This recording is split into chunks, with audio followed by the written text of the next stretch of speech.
We have two sets of minutes. Our workshop meeting, February 21st. We do want to the workshop meeting minutes from February 7, 2013. So, Second. is there any discussion? Hearing any, I'll call the motion. All those in favor of approving the workshop meeting minutes for February 7, 2013, please say aye. Aye. Those opposed, please say nay. The motion passes. As to our council meeting minutes from February 21, 2013, do I hear a motion to approve? Do I hear a second? Second. Any discussion on the motion? Actually, I have a couple comments. At the bottom of President Hall's report, the comprehensive vote actually carried 5-1, not 6-1. I'd like to make that change. Amend his motion to reflect those changes. I fully agree with those changes. And that motion has been seconded. All those in favor of council meeting minutes of February 21, 2013 with the changes suggested by Councilman. As opposed, please say nay. Okay, we've adopted those meeting minutes as well. Before we get the public to come to the microphone, I announce that we had executive session today and it concerned a litigation matter. All right, so we do have the opportunity now for the public to come before council and address council. Is there anybody who wishes to address council at this time? I see takers. Yes. Please identify yourself by name and where you live. Yes. My name is Christine. I live in the borough, but I have a business called The Sporting Gentleman. And I just wanted to say, thank you for hearing me and good evening tonight. I'm from one of the 10 businesses that have storefronts on State Street, west of Orange Street. I understand that the question continues as to whether or not to close State Street. And I just want to let you know that, all 10 of our businesses are really eager to participate in these events. They're great events. We want 3 Sons hot dog. There's also a barber shop, there's a hair salon. We had a lot of discussions about it. And the decision at that time was to close Orange Street and to allow Westgate, as long as there were no issues with public safety or with any of the neighbors. There have been no issues. So I'm just a little curious as to why, we're revisiting this. But I just want to, and we would really wish that you would support continuing to involve us in these events. Thank you. Thank you very much. Does anyone else wish to address council? Good evening. My name is Jason McHugh. I'm the owner of Desert Rose, which is a new business. Just about 1 year ago here. We're having a great deal of success down there on the west and feel pretty privileged in the sense to being a part of help revitalize that end of town. And I have businesses down there, and a lot of them are mom and pop types of businesses. So these events that the borough sponsors are definitely, or was a definite big decision to open my establishment here. I've been living in media since 1979. I just got back from my accountant, and I owe the borough a nice little check for my first year in business. And just be nice to kind of see some support, and hopefully we can continue to revitalize that end of town and make any kind of concessions that are necessary to make sure that any concerns are addressed down there, because I know we do have some strong in participating to the town, especially revitalizing that west end. And I know that I'd be able to hire some hope that we can to kind of make that work for everybody. Thank you. Well, Mr. McHugh, before you leave the Sure. microphone, do I understand you'd be here in support of the Fine Arts and Crafts Festival application? I know there's a couple of different issues at hand. This is the first borough meeting that I've kind of attended, but speaking with my fellow business owners, I know there's the issue of closing State Street. There's the stars and festivals that we have. I mean, obviously, from a business perspective, was one of the busiest days I had the Arts Festival last year, where we actually closed down that end of State Street, and it was the best day I had in business after 8 months. So it was very encouraging. Now obviously, if it's just an area that definitely feeds well for my business, I don't know if it necessarily will generate the same kind of attention for the other businesses, but if I support and there's anything that I can do as a business owner to help pass this, or to ensure that any kind of concerns that the council might have, that we can kind of address that, so we can, I'll just get down to making money and making the town a little bit stronger for everybody. Well, thank you. And that's where, I don't want to address the question to these individuals, because I think they're just here looking for theirs. I'm not sure, Zubair, if I'm not mistaken, it's the food festival and the CAC are the 2 times that it shut down. So, unless things have changed, the Stars, Orange Street is not shut down, is it? Mr. Mayor? I didn't know about Dining Under the Stars. I mean, we want to really revitalize the western end of town. And I've said that to you, at your opening and others. But I'm curious, because that was the first I heard about Dining Under the Stars. Zubair, what are we actually asking for? You, right? Mr. Khan, come to the Just so I microphone, know. please. When we had submitted the application for Dining Under the Stars, we had requested to go in that block due to new restaurants being opened. Okay. But that's basically where we are. And would it be just the 2 restaurants on that side of the street? That is correct. Is it 3? Are you asking to close Orange Street or not? Yes, I'm sorry. and their application, Funny Dining Under the Stars is from Jackson Street I through. am aware of it, but I I mean, don't know whether they're going to be open or something. officially if they are. I know they have signed a lease or something, but I'm not really. Okay, just for the record, it's Zubair Khan. He's Zubair Alderman Khan, Rabbit. Executive Director for the Business Park. So just so that we're clear about this, is the mass gathering permit for Dining Under the Stars to extend across Orange Street? Correct. Yes, to the end of Trolley. All right, now I understand. So Thank you. there's 3 tonight, right? 3 of the mass There's gathering? 8,000. No, but 3 of the ones that are on the docket for tonight would involve closing Orange, and that would be the Dining Under the Stars, the CAC Fine Arts and Crafts, and the Media Annual Food and Crafts Festival. Exactly. That's what I understand. That's correct. Is that correct? But I think what we need to That's correct. clarify is that Dining Under the Stars is Multiple weeks. multiple weeks. All right. Mayor, I mean, and I do apologize, let me take a look at that, because I mean, I think an issue.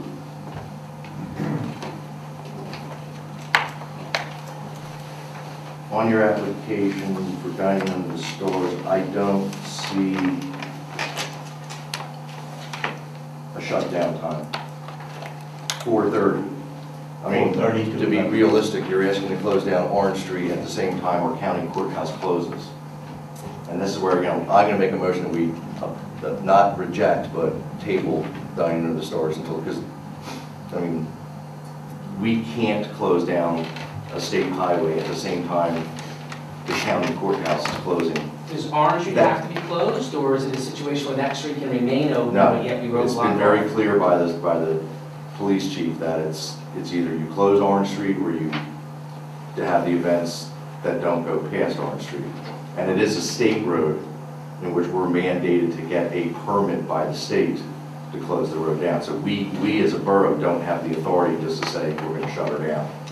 Well, I think that at this point, we're getting very close to deliberating, and I think that we ought to wait until this comes up on the agenda. Let us continue with our, let's continue with inviting the public up to the microphone. Does anyone else wish to address council at this time? Paul Indorf here, 339 West 4th, bringing good news from West 4th Street, and a couple of thoughts, questions about the other thing. I stopped in on the Planning Commission earlier. President Hall was there. The message is basically the same. The Martini Project, Valley View Builders on West 4th Street is well underway. They've got it all framed in and under roof.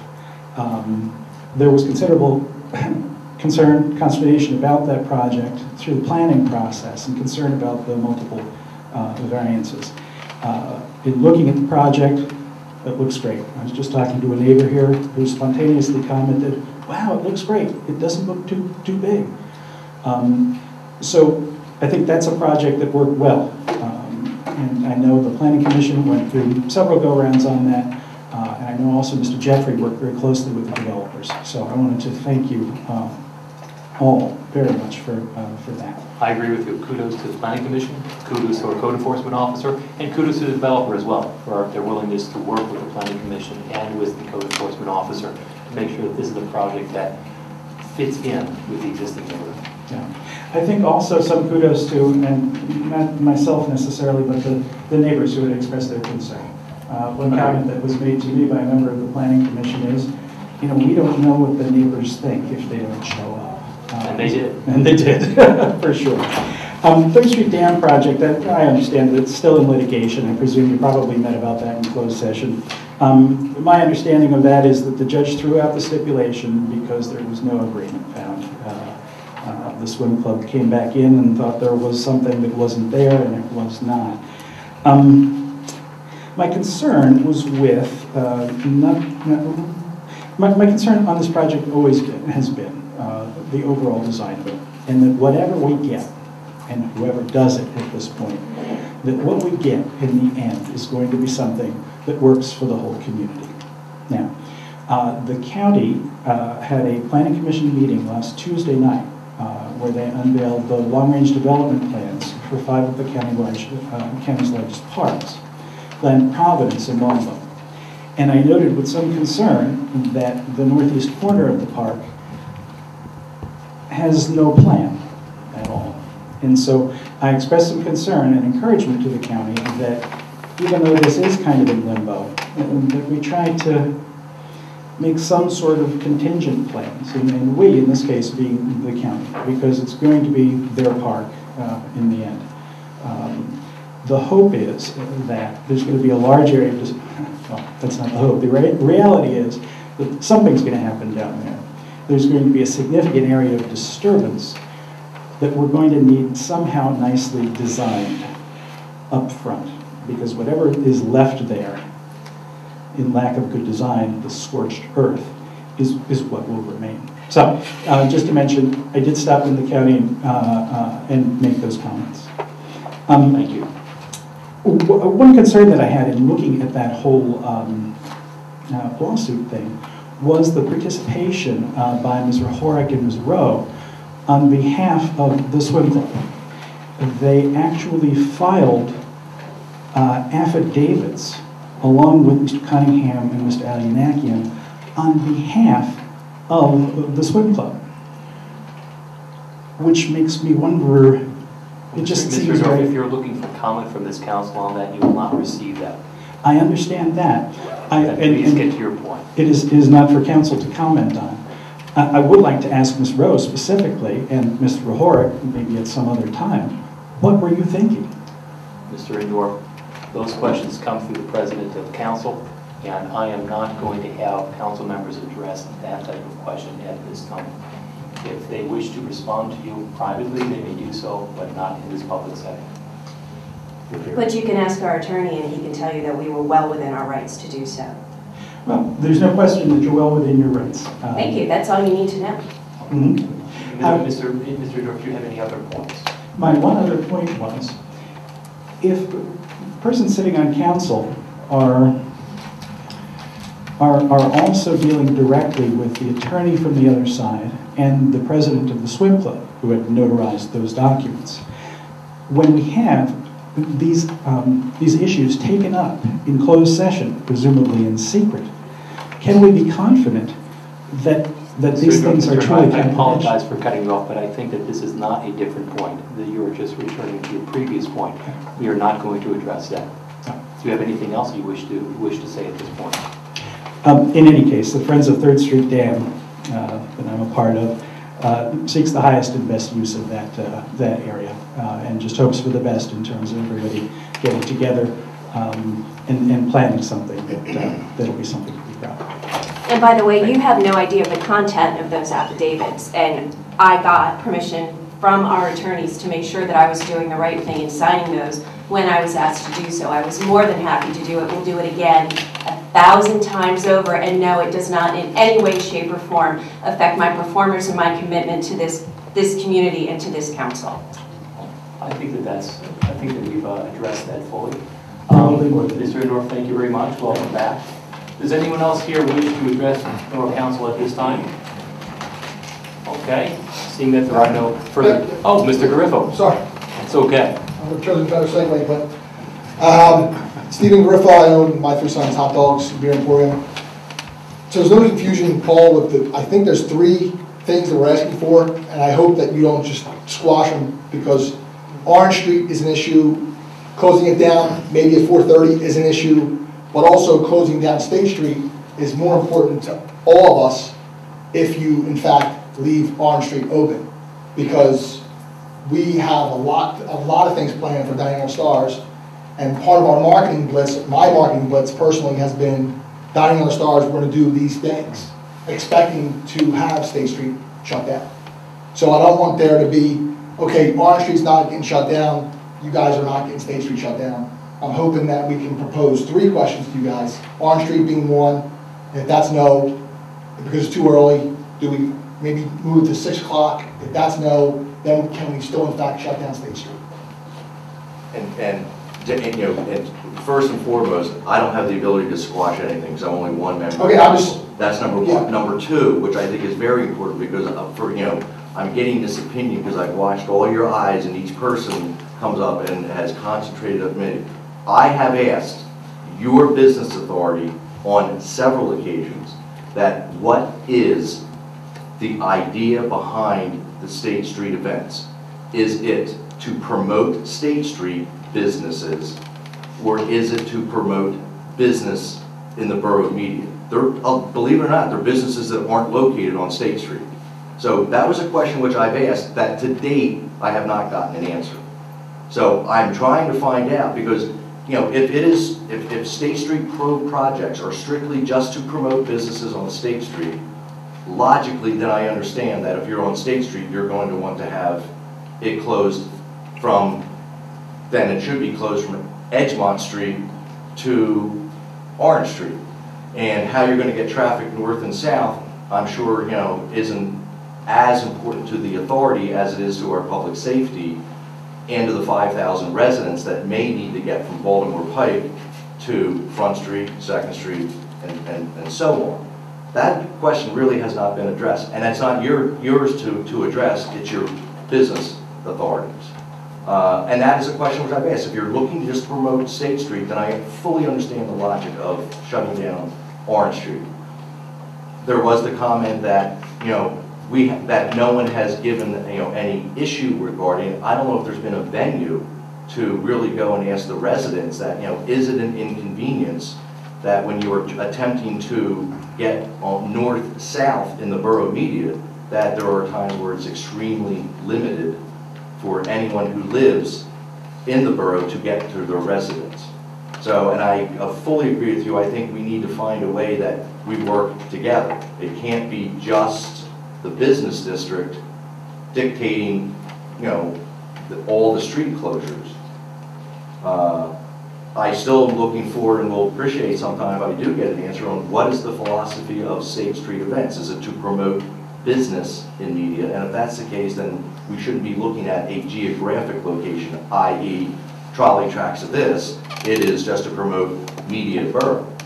So at some point, hopefully your authority members will be able to provide you that answer. So. How about right now? Could we, because we have. I don't think this 5 is, weeks. well, the first and foremost, well, we Let me suggest that we can raise these points when we get into the agenda.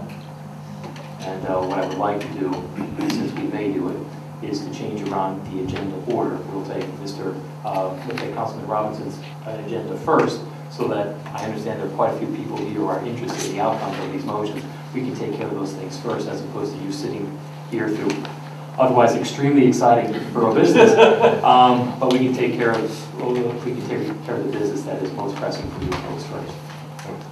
Thank you, Mr. President. Can I answer a procedural question? Of course. All the business authorities' applications are incorrectly filled out. The business authorities' applications are incorrectly filled out. We can take that up as we take up the motions. Anyone else who wishes to address us at this time? Hearing no further call for public comment, we'll move over to the engineer, Mr. Johnson. Thank you and good evening. I will summarize my report and also update the council on activities. Excuse me. We completed the closeout paperwork for the 2012 road project. For the 2013 road project, we have some suggested roads for overlay. We've taken those roads, placed them on a plan, and forwarded them to PICO, who has responded stating they are looking into their plans for 2013 and 14 for any utility improvements. We've also sent them to Aqua, Little Washington Wastewater, I'd say 4 to 5 times and not received any response. That's all, email and telephone messages. The reason for that, we're just trying to coordinate those roads. So what happened in 2012 where they went in and came and did utility work and paved half the roads. It's our attempt trying to get them to do any utility improvements one year, come back the next year, and then try to do a complete overlay. So we are working forward, and once we have a list that if there's no issues with utilities, then I can present them back to the committee. Update on that. Meetings, different various meetings I've attended for the borough. One of the meetings pertained to Hoopman Park. We're still in the process of waiting for the preliminary plans for Hoopman Park in order to do the stormwater management and erosion and control to move forward with that grant part of that application. To date, we've not received preliminary plans from the planner or designer for that. Subdivision and land development, we did receive and review a preliminary plan, a second preliminary plan for Wawa. We also had different communications with the Hampton Inn concerning their pump station and ownership. Capital projects, 8th and Olive. The contractor delivered the pipe yesterday and started to install the pipe for slip lining today. Philip Green Park, we had some issues with some of the contracts and things which will be settled up. I do expect that to be ready for execution next week. The parking garage, I believe I think I sent an email updating that to Mr. Smith, but the engineer doing the structural work will have some drawings ready for me in about the second, the latest third week in April to review, and at that time I should be able to take them and bring them back to council so we can go through them for review and get the bidding process started for those. Does anyone have any questions for the borough engineer? Not hearing any questions, we'll move to the solicitor, Mr. Scott. Thank you. Thank you, I don't have a report. All right, does anyone have any questions for Mr. Scott? Then we'll move on to the mayor. Mr. Mayor. The police department in the month of February handled 632 complaints. A copy is available to anyone who wants to see it. There were no reported burglaries, once again, during the month. There were a total of 19 traffic details conducted during the month. Reminder that Golf Week, we passed a resolution, I guess it was last month, losing track. That is really, that has been helpful in putting Delaware County on the map for all the events that are going to surround the U.S. Open. We're competing with Montgomery County and Philadelphia for people, the 25,000 people that are attending each day beginning Monday. So I think there's some application to extend Dining Under the Stars to 3 nights that week. I believe that they will be all on practice days for the U.S. Open, not on the actual day of the event, Monday, Tuesday, Wednesday, because you have a better chance of attracting people here in the beginning of the week before actual competition starts. So 25,000 people are coming to the practice rounds as well. And we really want to attract them that Monday night because they're going to be deciding where they want to go. And a lot of restaurants in the area are closed on Monday, so they may choose to come here. And we've been working on the 3 parking locations where people will be parking for the U.S. Open. 3 of them are in Delaware County, 2 are nearby, Rose Tree Park and Delaware County Community College. So we are working with representatives of the U.S. Open. They just appointed someone on March 1st that's running all the peripheral events. So we think that we have enough things planned that we will be an attractive alternate to places in Montgomery County and also Philadelphia. So just wanted you to know that that's in the works.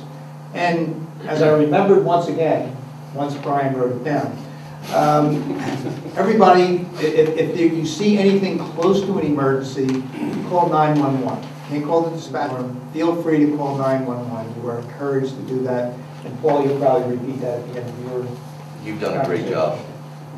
Thanks to Brian writing it right here on my page. Some months I deserve and some I don't. This is one of them I think I ought to get. So, that's it. move on. Any questions for the mayor? Actually, I have a couple. One is, when are we going to see anything from the film that was filmed in media? Well, Monica, you were going to address that tonight, Just so. that in my report. Yeah. You want to do it now, or? No, I'll wait for the report. And the other question I had, because we've been talking a lot about the business authority and the State Street businesses and whatever. Have we ever done a report on like the health of the business district? I mean, is that something that would be under the purview of the mayor's report? Like, do you go around and just finding out, doing a pretty much one-on-one with businesses, finding out how it's going and that kind of a thing? I don't know if we've ever done that before. Did you do that when you were co-chair of the NDA? Is that something that was done I think there? that's a question that has been addressed to the mayor. Yeah. Yeah, as you know, I mean, and I go there every day, Right. whether I'm invited or not. Right. And you know, you're at a lot of these, so I interact and I go. Well, I into a know lot you of know how stores. the restaurants are faring because you eat at every one. I eat at every one and I pay full price plus. Right. So, You do your own dishes. but I was going to mention this, I guess, a little bit later when we got into other things. But people on State Street, the businesses on State Street, what happens on State Street affects every business. And I think the more people that come out and see people having a good time, the more people want to be part of it. So I go to all these events. I check with merchants. Not only, I don't just talk to restaurants or businesses, I talk to offices, you know, people, services. So when you're talking about what is the picture of media that people see, it is State Street. And that's why whenever we get extra added publicity, it usually is for events that are on State Street, including the parades, but also including things that are put on by the Media Business Authority. So that's the face of media. And yes, I believe that I participate in outreach. As a matter of fact, I probably sometimes think I participate too much. I'm still not really clear on the question, if it was a responsibility and or role of the mayor.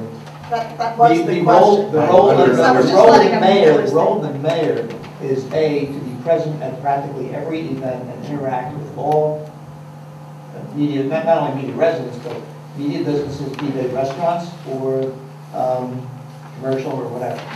And I feel I do that without interfering. That's very good. You and I discussed this. I mean, you know. Public safety, just so you know, and these are discussions, Paul, who is one of my best friends, and I have all the time, and sometimes I wouldn't want to be on the other end of the phone, and be him when he's listening to me. But I was public safety for 8 years before I became mayor 21 years ago plus. And I was public safety chair, and I am not chair of public safety. I do not have responsibilities for the budget. But as we talked about today, that's where I feel my number one responsibility is public safety. My second responsibility is outreach. So they're the two things that, as mayor, that I do. That's not every mayor. Mayors choose what is important to them. And those are the two most important things to me, and that's what I think I do. Again, I think I sometimes do it to extremes. So if you run into anyone that thinks maybe I shouldn't be calling on them, please let me know. Okay. Thank you. Does anyone else have a question for the mayor at this time? Warning, you're going to get a long answer. Well, then we'll move to the council committee reports. As I indicated before, we'll take these out of the normal order. We will start with Councilman Robinson. That is in consideration of a number of persons who are here today for a variety of mass gathering permits. And I understand that many of them are in support of the idea of extending certain borough events past Orange Street on State Street. Paul, if you don't mind to suggest that, why don't we clear out some of the easier ones first, the are easier ones, and see, say 2, 7, and 8 for last. Those are the ones that involve the extensions. Well, I'll first start out and I'll follow the agenda somewhat. I mean, there was I'd like to make a motion that we authorize the drafting and advertisement of an amendment to our pension ordinance providing for deferred retirement option plan for our police department. And this is just the drafting of the ordinance. Second. The motion has been seconded. Is there any discussion on the motion? Hearing none, all those in favor of authorizing our solicitor to draft and advertise an amendment to the pension ordinance providing for deferred retirement option plan, please say aye. Aye. Aye. Those opposed, please say nay. The motion passes unanimously. mass gathering for Veterans Legacy for, so you get me out of order, I'm gonna be all slow now. Veterans Legacy for Memorial Day, the 27th. Setup time starting at 9, the event will start at 10, end will be 12 o'clock, and final breakdown will be 1 o'clock. And it is the same route that it's had for numerous years, going up Orange Street to the courthouse. Several veterans organizations, Boy Scouts, high school bands, and several different car clubs, etc. So I make a motion that we approve the mass gathering permit for Veterans Legacy as submitted. Second. The motion has been seconded. Any discussion on the motion? I'll call the question then. All those in favor of approving the mass gathering permit application for the Veterans Legacy Memorial Day Parade, please say aye. Aye. Those opposed, please say nay. The motion passes unanimously. Following your agenda recommendations, the next one is the Media Business Authority with regards to the 13th Annual State Street Blues Stroll, Saturday, June 8th, rain or shine. Event start time 7 p.m. No event stop time, and the breakdown time would be 2 a.m. Also activities on Veterans Square.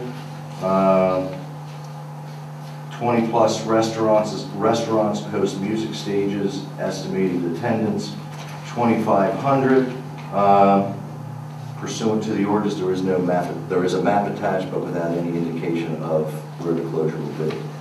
That's, you know, but they referenced on their application Veteran Square from State Street to Jasper Street, outdoor music stage. So I'm assuming that they're really looking at really just shutting down Veteran Square. That is correct. Mr. Khan, is that correct? Yes, correct. He has agreed with that. That's correct. Well, there's a motion, so you can second, and then you can ask the question. Second. Okay. There's been a motion, there's been Okay. seconded. Is there any questions on the motion? Did you not close State Street last year because there were so many people in the street? Didn't they close it halfway through the evening? Because there were so many people in the middle of the street? Mr. Khan, why don't you come to the microphone? I vaguely remember that I know like the stage on Veterans Square is always that's shut down. But I think, didn't the police come in and close down State Street because there were too many people in the street? The police obviously was present at that time. It was around 8:30, 9 o'clock, where we were constantly having problems with people stepping onto the street. Right. We couldn't close the street down because the trolley was still operating.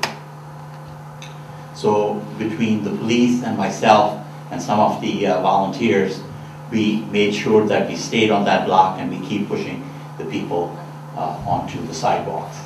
So why haven't you thought about maybe closing a block or two, especially where the stage is, of State Street when you do this? In anticipation of this happening again, because you have to be proactive at the trolley because of the trolley issue. And maybe have the trolley stop at Olive Street if possible.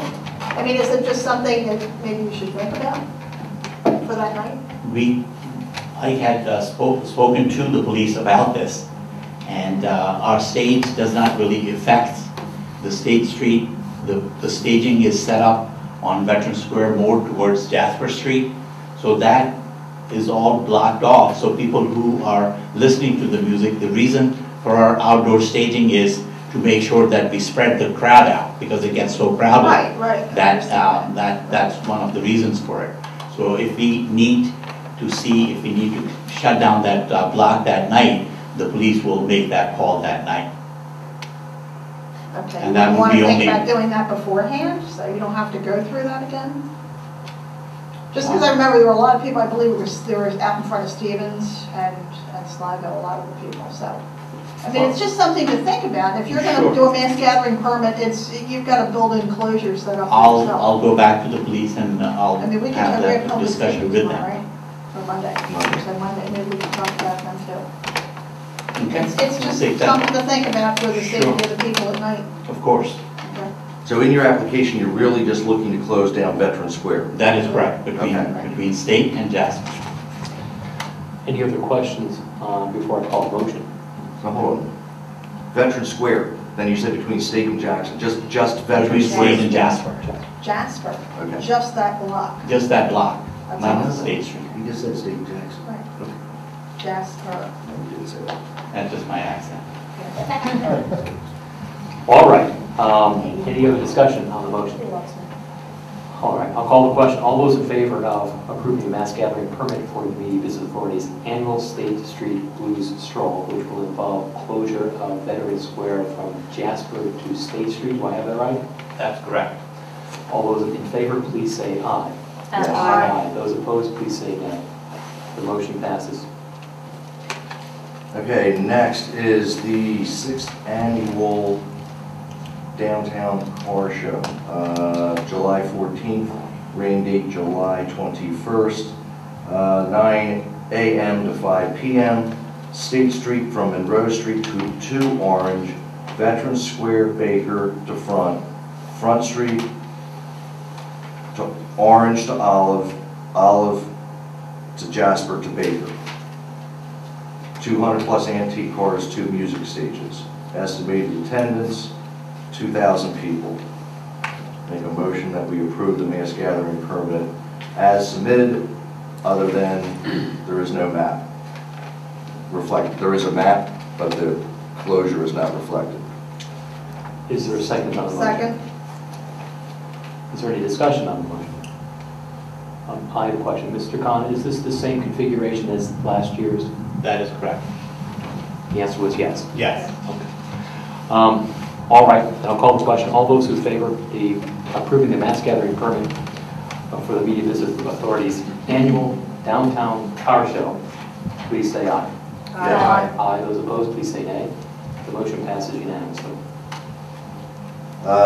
Next on the list, I believe, is the Town Talk newspapers, Fall Super Sunday, September 15th, rain date September 22nd, 9 a.m. to 4 p.m., breakdown 5 p.m., State Street from Monroe Street to Orange, Veterans Square from State Street to Baker.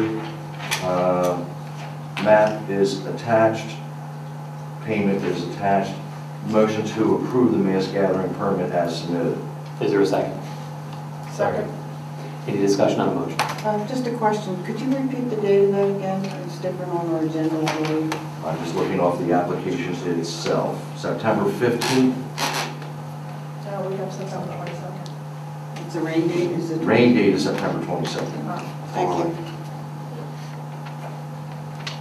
Apparently, we already have a weather prediction. Hey, it's a 50-50 shot, you know? Probably right. All right, any other discussion on the motion?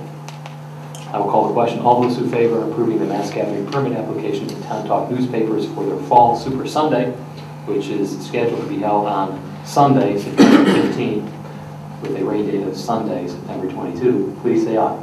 Aye. Aye. Those opposed, please say nay. The motion passes. Last, go back to number 2. Maybe we should say, the Dining Under the Stars, this is, the other 2 events that we have going on, this is the thing that for some reason everyone thinks that I'm the bad guy. I know there's a lot of people, especially in the back row, for some reason think that, but, I have a responsibility not just to the business people of the town. And I'm asking you to understand that, closing down one of the main thoroughfares all day is and can be an inconvenience to the rest of the people that need to get north and south.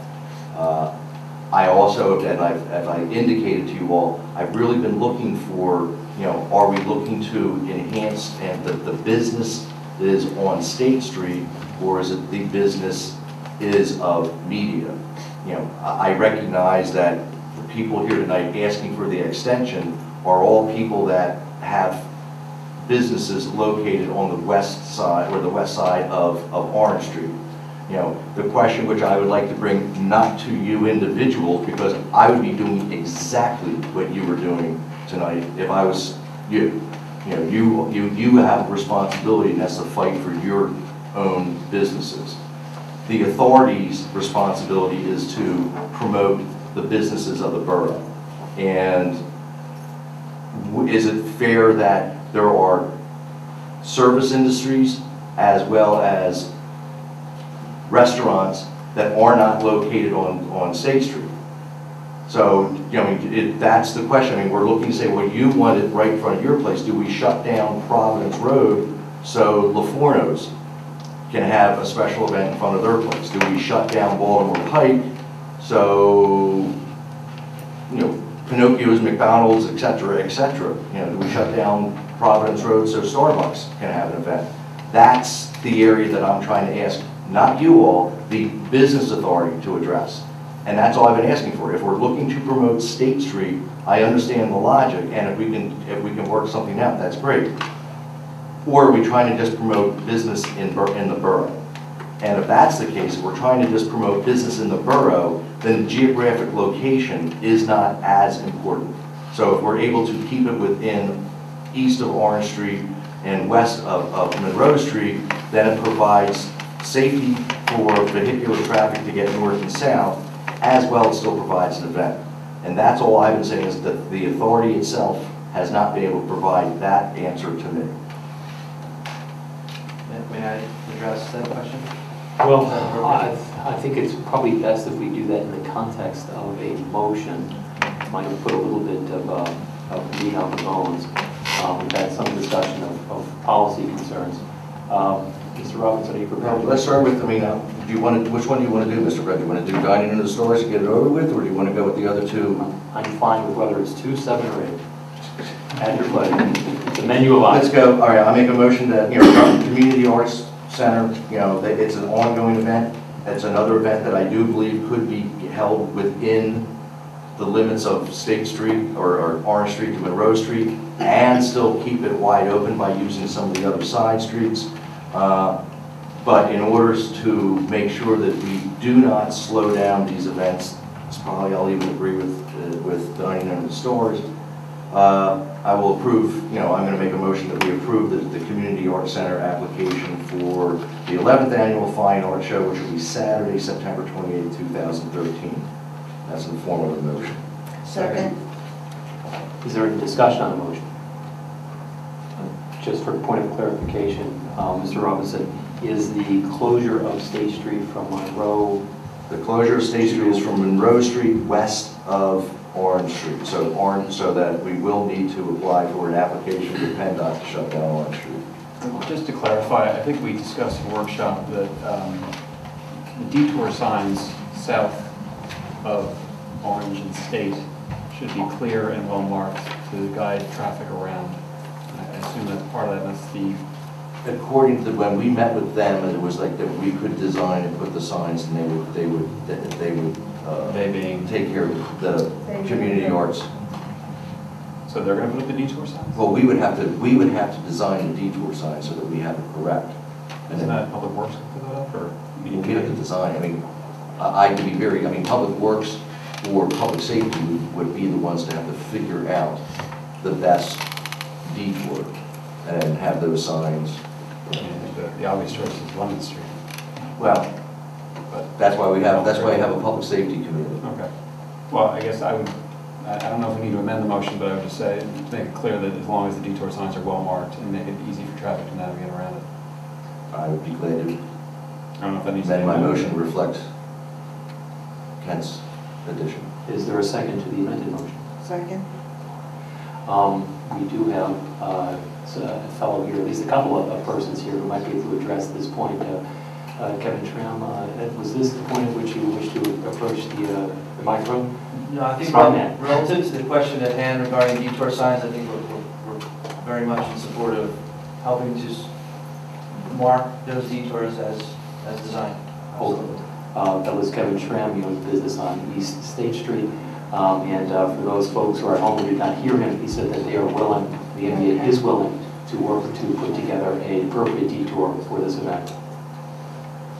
Is there any other discussion on this motion before I call the question? Hearing none, all those who favor approving the mass gathering permit application for the Fine Arts and Crafts Festival scheduled for September 28, 2013 from Monroe Street to west of Orange Street, please say aye. Aye. Aye. Those opposed, please say nay. Nay. Motion passes 5-1. Let's see, Media Business Authority, 33rd Annual Media Food and Craft Festival, Sunday, October 6th. Zubair, you have here 7 a.m., and I thought we weren't allowed to do anything until 8:30 by code. That's correct. I think it's either 8 or 8:30 on Sundays, whichever time that is. Are you willing to? Yeah, we are willing to work with it. The reason of our timing is so this way we can get ready to close the street down, because if you wait till 8:30, then you have several cars that come in and people come in for breakfast that morning and they wind up parking. So the time that I indicated would not interfere with the residents that live above the stores, but we need to close the street down early enough so those cars don't So if I understand, start parking. Zubair, it would be, I make a motion that I amend my motion to reflect street closure at 7 a.m. Setup of the participants to be within Borough Code, which is 8:30. I'll second that. All right. The event also is west of Orange, or west of Orange Street. Closure from 10 a.m. to 6 p.m. And that is what the permit, or the request for the permit will reflect. So that's from Monroe to west of Orange Street. Yes. We are mindful that Sunday is a day that many folks would like to keep as peaceful as they can for as long as they can. So we do appreciate the being willing to work with the setup time at 8:30 a.m. Yeah, no problem. Any discussion on the motion before I call the question? I'd just like to make the same exact motion or amendment to that to include the detour signs being clearly marked by the applicant and/or borough staff. Will they agree motion to agree to that? There's no problem there. All right. Is there a second on that? Actually, I was going to say maybe what we should do is just simply ask the business authority if they will absorb the cost of the manufacturing, let public safety design, and we can have it for these 3 applications that are before us this evening. I see Regis nodding their heads in the audience. I suspect that you don't want a gold-plated No. sign. No, But I mean, something that If I may, if we're are we gonna use these signs for any other organizations that come into town, such as Super Sunday and Town Talk people? well, we don't shut down Orange But if Street. they did, well, if in fact they do in the future want to, then they could go to the NBA and rent the signs, or? They would be, I would So it would assume be this is the kind of- MDA's paying for them, they would be our signs, but public safety would be responsible for the layout and the design, because there has been issue with some of the signage that the MDA's put up is nice, but it doesn't hold any legal candle. So that, you put a sign up that says you can't park here, I can go out in front of my house with, a cardboard and say I can't park here, but that doesn't mean it's a legal document, and that has occurred. So the only thing I'm saying, if we're going to put detours, let's make sure that they're legal and accurate, and we'll let public safety handle that, and then get back to you with, I don't think we need to. Can I just jump for a moment? I would be utterly shocked if I find out that Public Works does not have a suite of at least a half dozen orange detour signs. We already do, that is correct. And so maybe what we can amend the motion and just say, if there is an additional cost needed to put these signs in place, it would be incurred by the applicant, as opposed to building it. And therefore, any What, applicant for any. if I may, before the motion is amended, last year we had several signs that the highway department had for detours, and I think PennDOT has a certain regulations that these signs have to be certain ways. I cannot go and make these signs up. I think you can get them either from PennDOT, or the highway department already owns 6 or 7 detour signs. So I think if we can look into that, that would avoid us having to pay, for those signs, which have to be made specifically for the specification of the PennDOT. So I would request that the MBA should not be responsible for paying for these Public signs. safety has the signs, we're not. That's what I'm saying. If there's additional I cost. think we're drilling down way too deep. I mean, if we have detour signs, we're not going to go, gee, let's go do new detour signs and build them out at the MBA. It sounds as if we're we're willing to work with you and you're willing to work with us. That is correct. Very good. But those signs exist, and we'll make sure that they're properly All right, so, put up. Yeah. Councilman Robinson. I will amend my motion to reflect the following, that proper legal signage be placed, cost to be determined by our inventory. If we need to get more, the additional will be charged to the business authority. And then you can rent them out. Maybe we'll make them gold plated. All right, very good. Long day's journey in tonight, but here we are. We have a motion, is it not, has that been seconded? I'll second that. It has been seconded. Any further discussion? Then we'll call the question. All those who favor approving the mass gathering permit application of Media Business Authority for its 33rd annual Media Food and Crafts Festival, as with the detail that has been set forth by Councilman Robinson, please say aye. Aye. Aye. Those opposed, please say nay. Nay. The motion passes 5-1. But I do think I'd like to add comment that this is something that needs to continuously be, to be addressed. I mean, I don't want to, be the quote curmudgeon, this is, but once again, this is one of the things which I find frustrating is we discuss this, we kind of let it happen, we say we're going to readdress it, it doesn't get readdressed, and then we get an application in front of us, and then everyone feels that we have to approve the application because we don't want to be, so, I mean, I'm going to encourage that in the month of April, that I would encourage you, Kevin, to get 2 or 3 people, and let's sit down and figure out, because, this has been an ongoing issue. It comes up, and it's been coming up for 20 years. Part of the time it was, you have somebody be a guard out there at Orange Street, and then we can't have a guard. And we open it up, and then we shut it down. Then we move it east, and we move it west. And, I just think that this is an issue. And I know it seems like I'm one-sided, but I'm asking you as business people to consider the other 5,000 people that live in the town that, on one of these applications, if you're coming from Granite Run into Media, the very first place you're going to be able to go north is Monroe Street. And you may go, well, that's just what it is. That's 4 or 5 blocks. And if you live in the western part of our borough, you're going to have to come in way past where you live, come up, and then backtrack into your house. And that's all I'm saying. Business is great, but let's think of everyone's, and try to work on this. And then there was one. Dining Under the Stars. It's in this pile. I think I messed it up already, but I mean, in essence, correct me if I'm wrong, Zubair and Business Authority members, it is every Wednesday night. You're asking to move it west of west of Orange Street. So you would be asking for a permanent closure from 4:30 to, I don't have it in front of me. 11 to 11.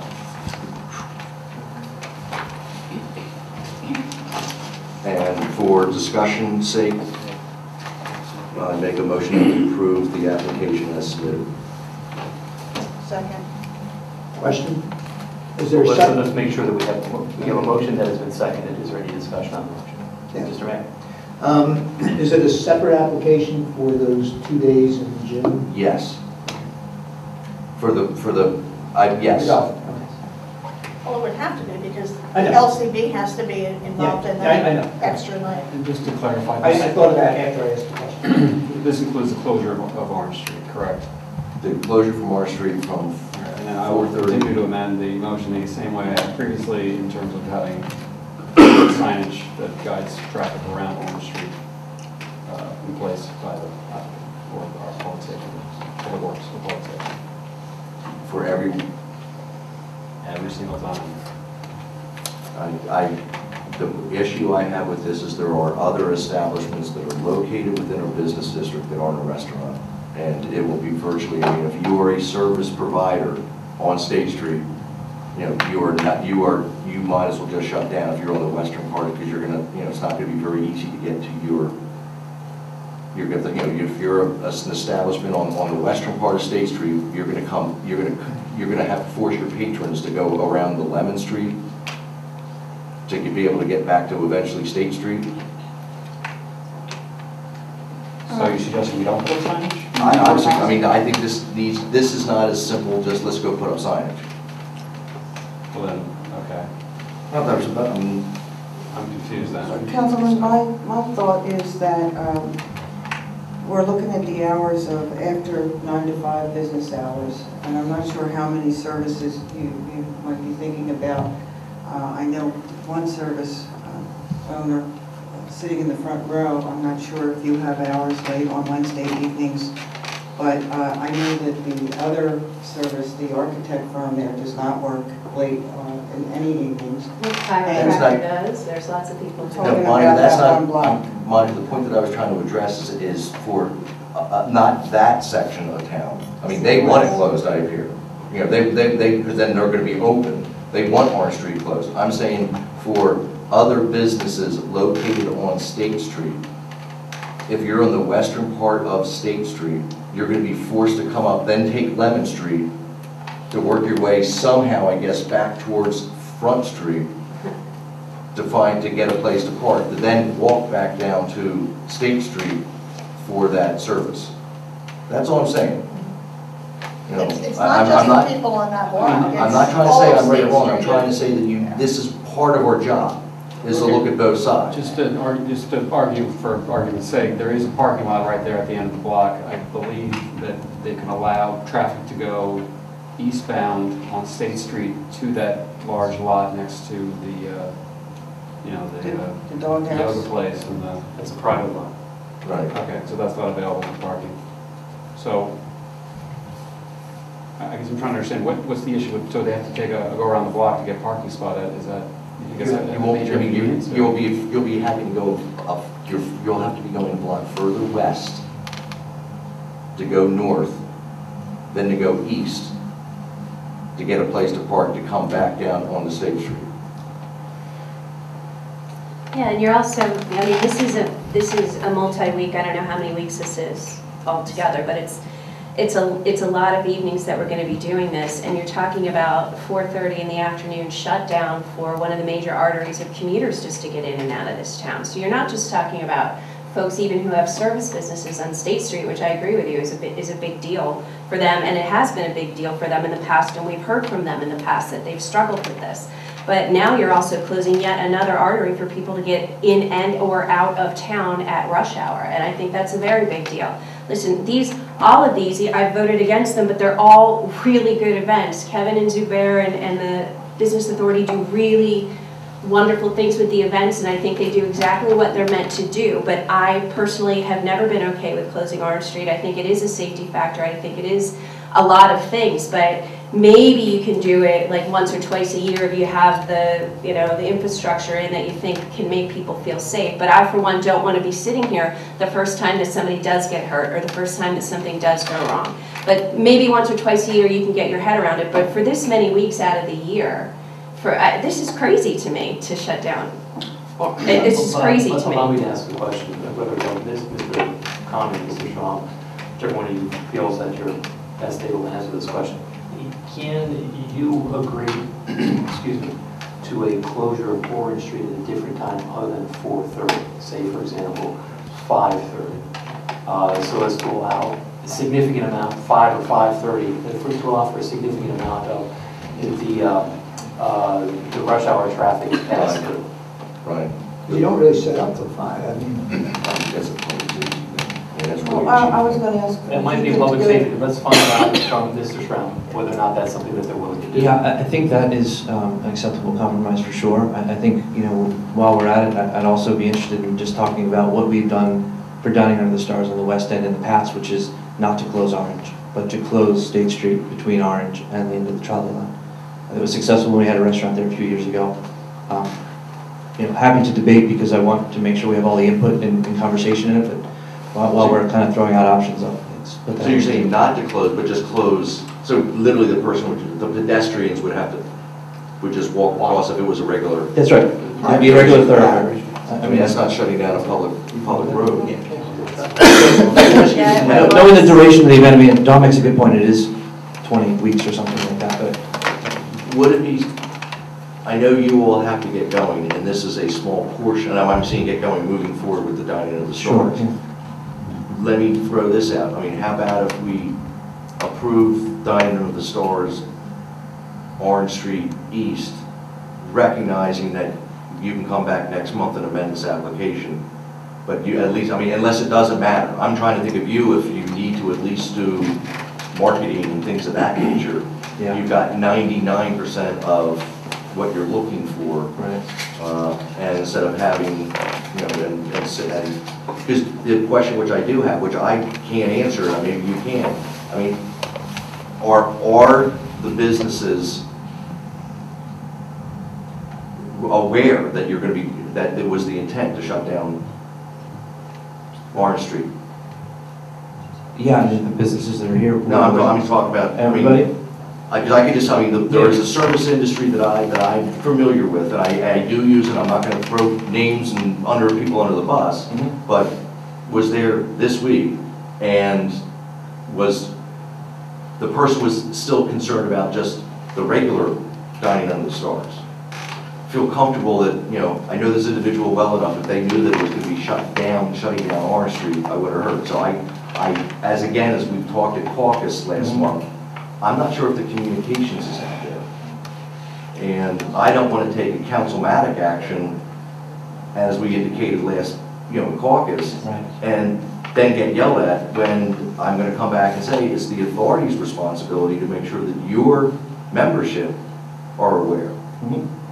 Yeah, understood. I think that's why it sounds to me like leaving Orange open might be a good win-win all around. It would not affect those businesses as much. It would give, Jason and Steve an opportunity to really get their engines revved up for Dining Under the Stars. My only concern about deferring the decision is just honestly for these two guys and what that means for them, the uncertainty over the next month. I mean, I can say that basically what public safety's concern is, and when I say public safety, it's not a couple of council people, it is our fire company, it is our EMTs, it is our police department, is that it's very difficult to all of a sudden just have an area that's closed or open. I mean, so you're a little kid, you're running all down State Street, and all of a sudden this kid's supposed to know that you can't cross Orange Street. So the idea of having a guard there was something that was discussed, and the police are like, you're going to have one person going stop, and 15 kids who have just run down all State Street go right through Orange Street. That's been an issue. So I'm not, I'm not sure how to really. Well, excuse me, there would be an issue on the Monroe side as well. It stops. That's right. Stops, and somebody could run out into the street. But nothing else goes on over there. That's what the police. It goes It only to goes to Jackson. Jackson. But my point is that this particular Dining Under the Stars is not really, quote unquote, is an event. It's something that we are doing every Wednesday. It does not have that many people that we do during the food festival or during some other events. The traffic is limited to people who are dining. So we are actually taking an advice from the council and when we met at the workshop to add some more people for our part-time help for that evening. So I think if we just leave the Orange Street open, it would resolve a lot of the issues because you're talking about 24, 25 different Wednesdays.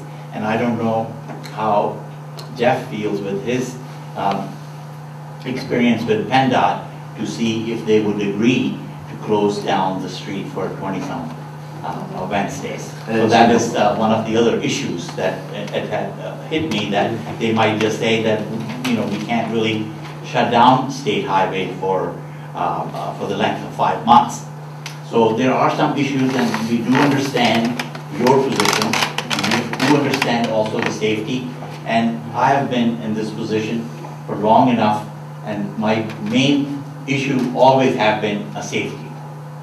Safety always comes first, and obviously there are some businesses that you mentioned, the services end of it, that complain about this, but when we first started this event, we never had those kind of complaints.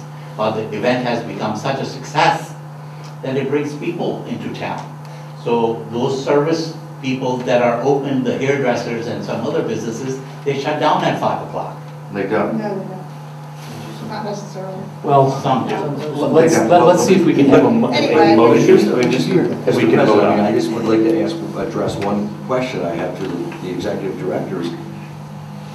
At public opportunity at the beginning of the meeting, you had several business people come up and literally just look at me and say that I'm the bad guy for wanting to shut down, and then 2 minutes later, you're coming up here going, well, no, we can have dining in the stores and have it, you know.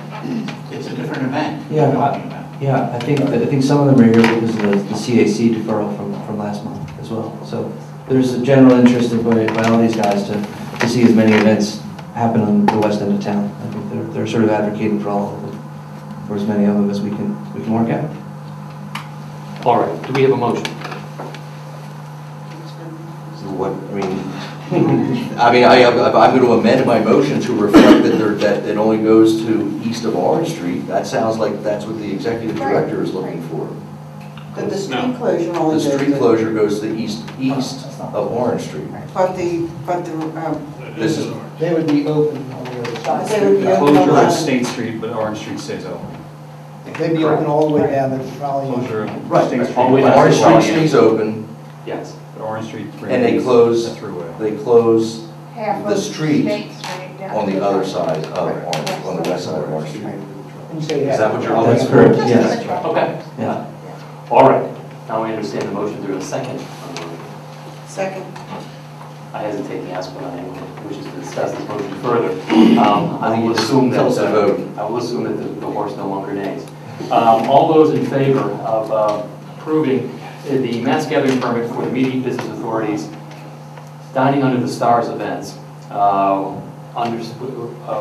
with a street closure west from Jackson to Orange, leaving Orange Street open, but then a closure of Orange Street, of State Street west of Orange to the end of the trolley line. Okay. All right, here's a mouthful. One more time. No. No, because it might change. No. All those who favor approving the mass gathering permit, please say aye. Aye. Those opposed, please say nay. The motion passes. And for the record, I welcome the opportunity to sit down with our police, our highway. If there are ways that we can find to get people from the south side to the north side, I'm all for it. And I'm not saying this is, moving forward. If we can find ways to do that, that's great. I mean, maybe we can take a look at State Street, where right now down on Baldwin Pike, you can't bear off to the left. Maybe there's things that we can do. But the issue, part of this that I really have is things come to this council last minute. And then we are historically looked at the bad guys. Every person here tonight has never sat in this room until there was all of a sudden, well, we're not going to shut down Orange Street. This business authority has been aware of what this council's position has been as far as and public safety. So I'm just asking that the authority step up to the plate, take a greater responsibility, and not place the blame on this council. All right. Does anybody have any That questions? concludes my report, Mr. President. Does anybody have any questions for Mr. Bob? Oh, you know what? There is one more that I don't think is on the application, and that's the March of Dimes, because that was asked to be looked at. We're looking for some more information about it. Two things that's going on. One, that they are completely open to any change of their course, for a lack of better words. This came before us last week. This is an event that is put on by the March of Dimes. It will be on Sunday the 29th Of September. Speaking with the chairman, they are, one, the police chief had concern actually, which I did not think of, was parking. There was a relatively large group of people, and this could be a very good event for the business authority because they could bring in somewhere between 700 and 900 people. But they have already acquired the parking garage that is owned by Media Real Estate at the 200 block for the initial parking.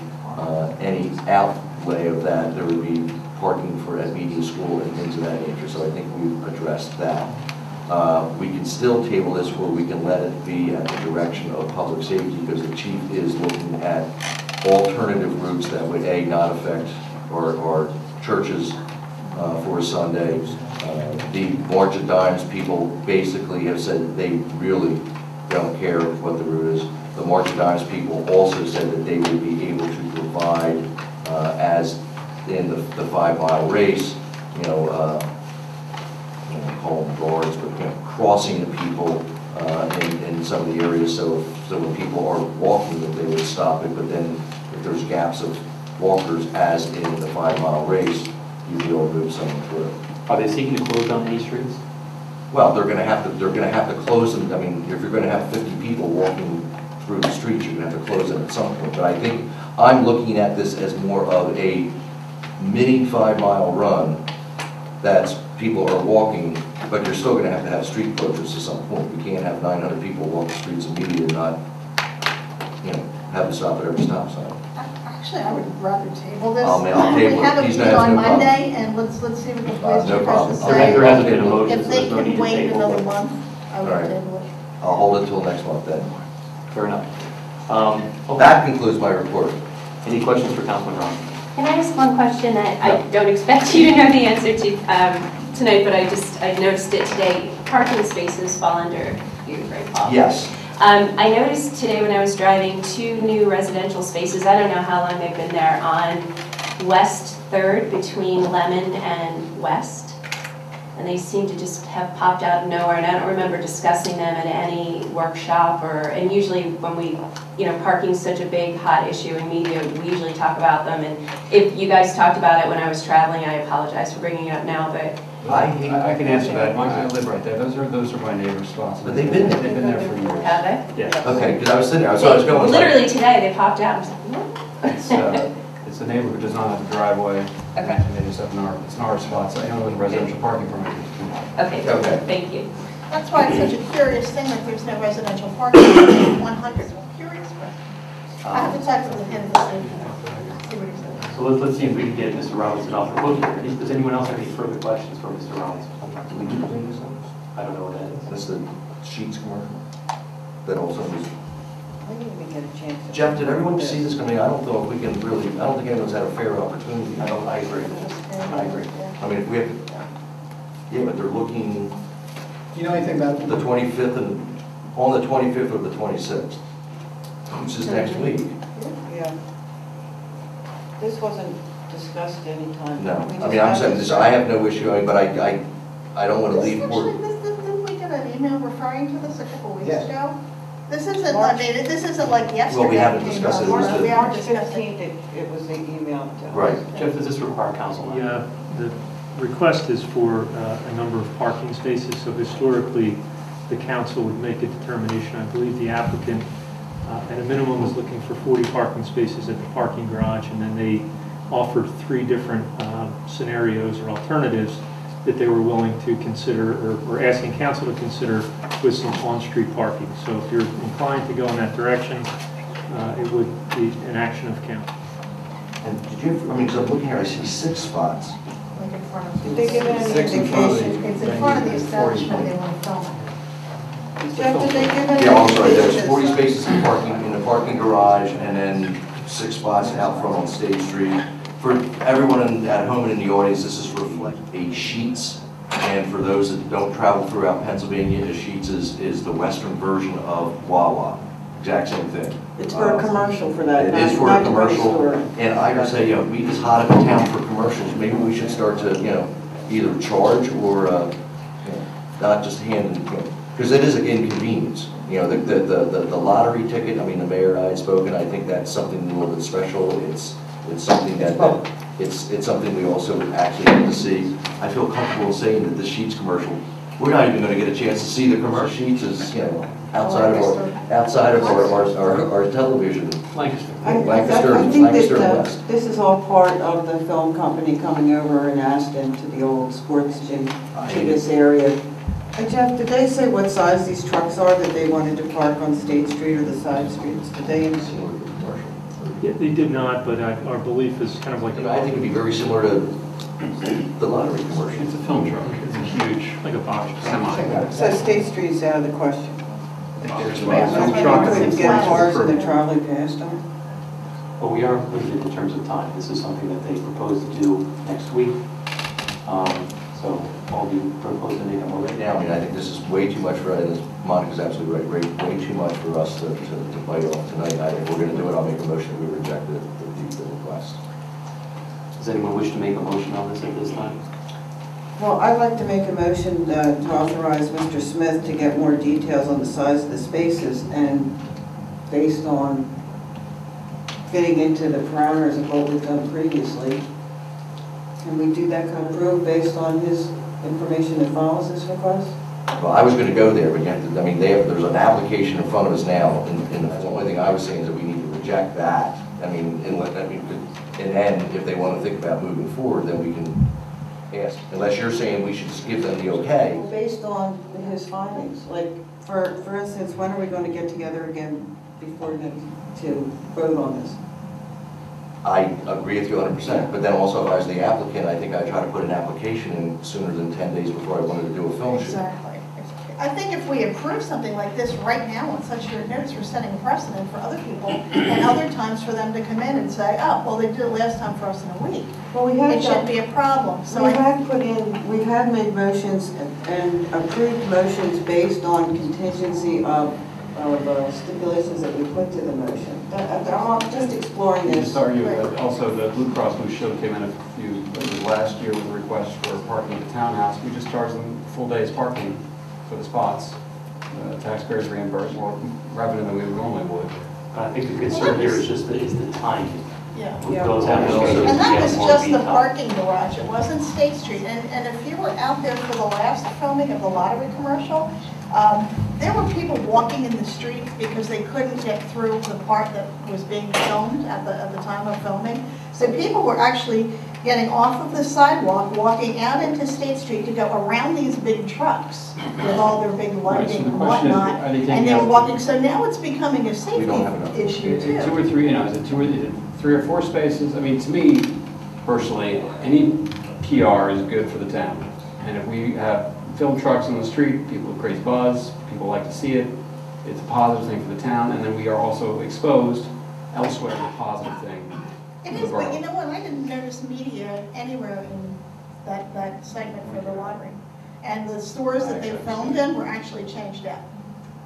Only those of us in media could really identify which stores they went into, because the way it was set up during the filming, it was like, I knew it was CUDA because of the brick wall inside. Yes. But if anybody Right. else saw that, you would not recognize that being as CUDA.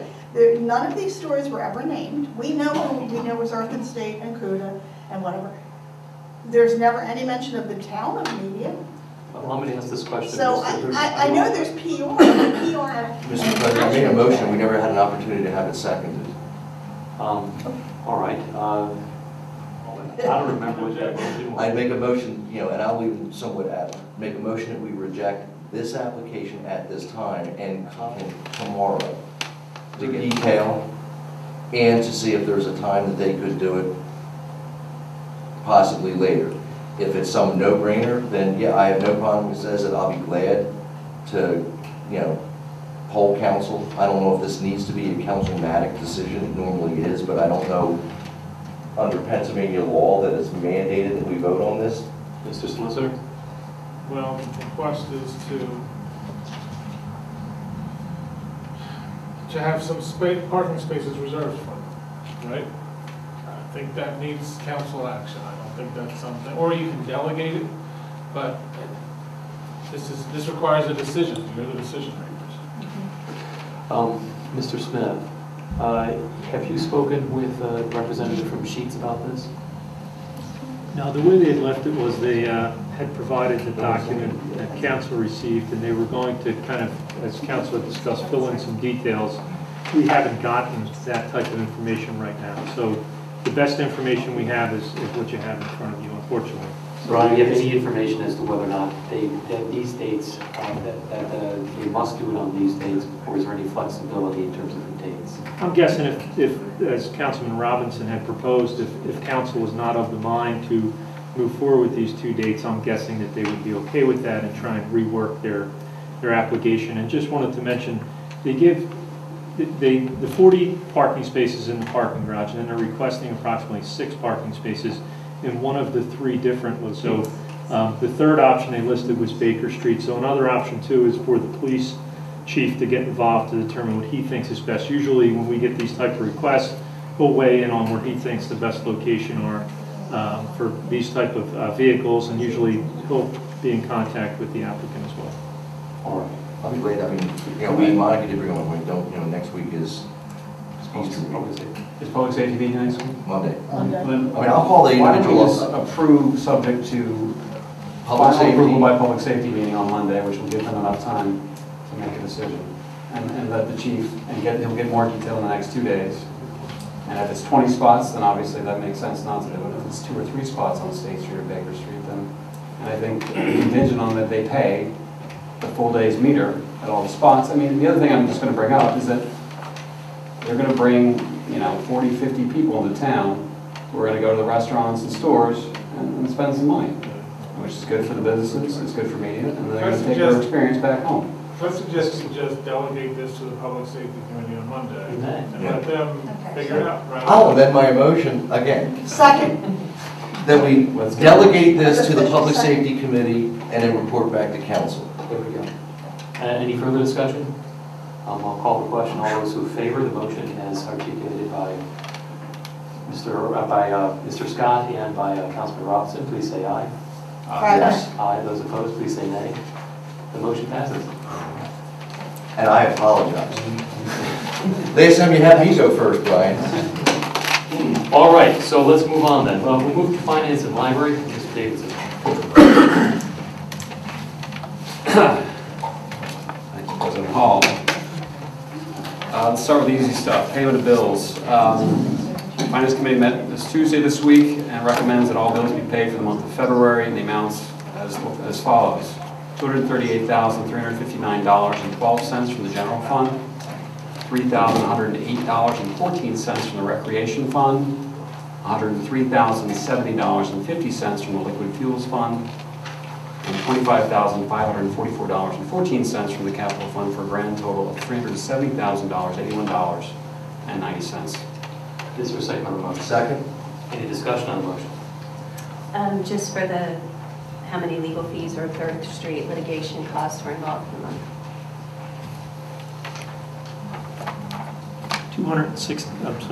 $260 of legal fees and $747 of engineering, for a total of $1,007 for the 3rd Street project.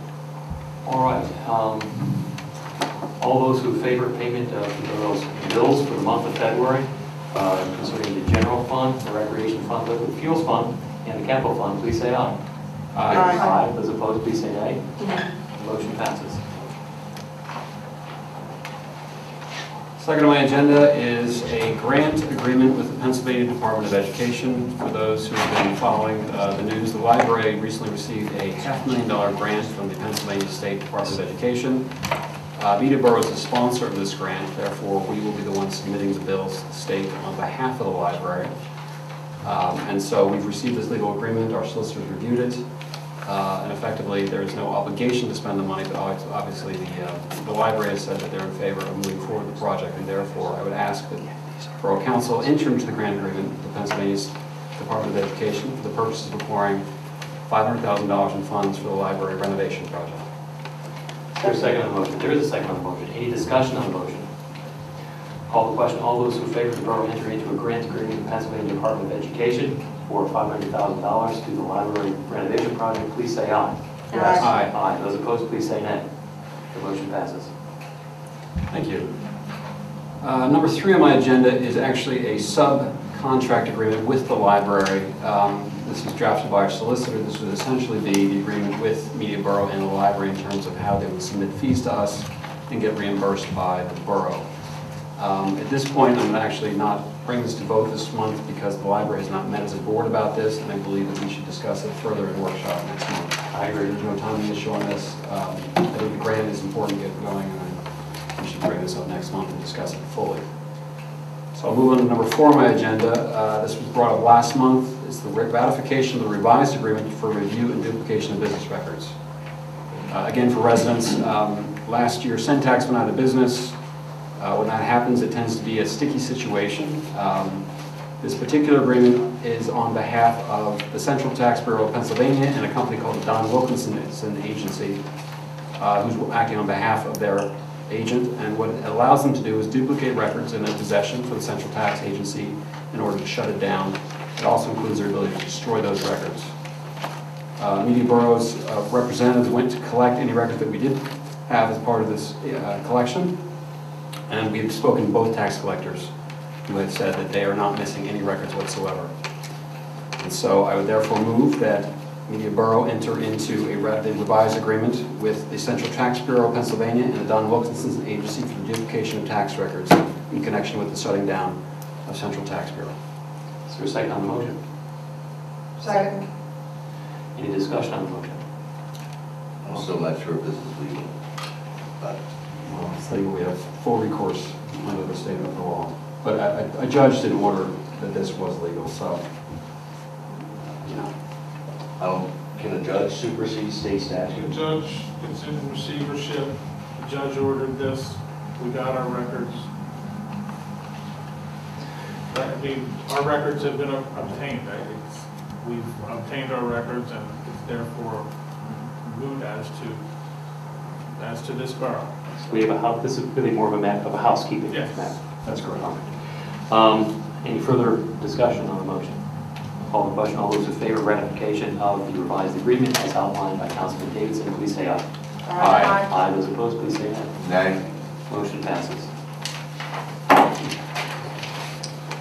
Next on my agenda is banking services. We put out an RFP for banking services, received 2 responses back. And at this point, the Finance Committee recommends the selection of the Bryn Mawr Trust Company for the banking services to the borough meter. Second. Any discussion on the motion? All those in favor of awarding Bryn Mawr Trust Company a contract for banking services to the borough, please say aye. Aye. Those opposed, please say nay. The motion passes. Number 6 on my agenda is for janitorial services. Again, we put out an RFP last year, just as is good practice. We did not choose the lowest bid, but we did choose the middle bid from Thompson Cleaning Services for an amount of $16,120 per year for cleaning of the borough complex. So move that we reselect the incumbent for next year. Is there a second? Second. Any discussion? All those in favor of awarding the contract for janitorial services to Thompson Cleaning Services, please say aye.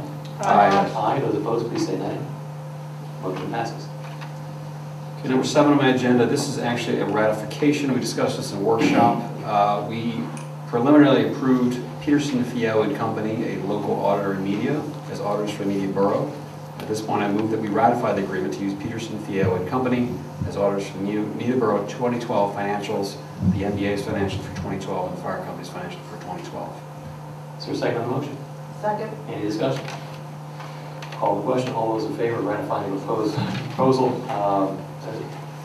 for auditing services to Peterson Fio, please say aye. Aye. Aye. Those opposed, please say nay. The motion passes. Next up is phone services. Again, several RFPs went out. We received many bids back. We chose the second lowest bid. The lowest was $681.68 per month. The next highest was $706.80 per month. And the highest was actually $1,200 per month. It was twice the lowest. But we selected Comcast, which was marginally higher, but we have an existing relationship with Comcast, and therefore the Finance Committee recommends Media Borough selects Comcast for the long distance and local phone service provider. Second. Any discussion on the motion? Hearing none, all those in favor of ratifying the award of phone services contract to Comcast, please say aye. Aye. Aye. Those opposed, please say nay. The motion passes. Next up, so as I've been saying for the last year, we are working on what's called CIP, or the Capital Improvement Plan. This is a document that will help us allocate our capital reserve fund, which is at this point around a little bit above $3.2 million. over the next 10 years to make sure that we pay for all the things we need to pay for, and that we don't spend that money needlessly on projects which may be otherwise needed in the next 10 years. So as part of that process, we would like to, there's a lot of legwork to be done in terms of research of finding costs of repairing the roof on this building or other expenses that are going to come up. And the CIP committee, as a subcommittee of finance, would like to hire an intern to help us do this work. It's a lot of legwork, and it's something where we can get a graduate student in municipal services to help us do this work under the guidance of, obviously, Mr. Smith, our treasurer, Peter Williamson, and myself. So I therefore request that Media Borough approve the hiring of an intern to assist the development of the capital improvement plan during 2013 with a budget not to exceed $8,000. Second. Is there a motion that's been made and has been seconded? Is there any discussion on the motion?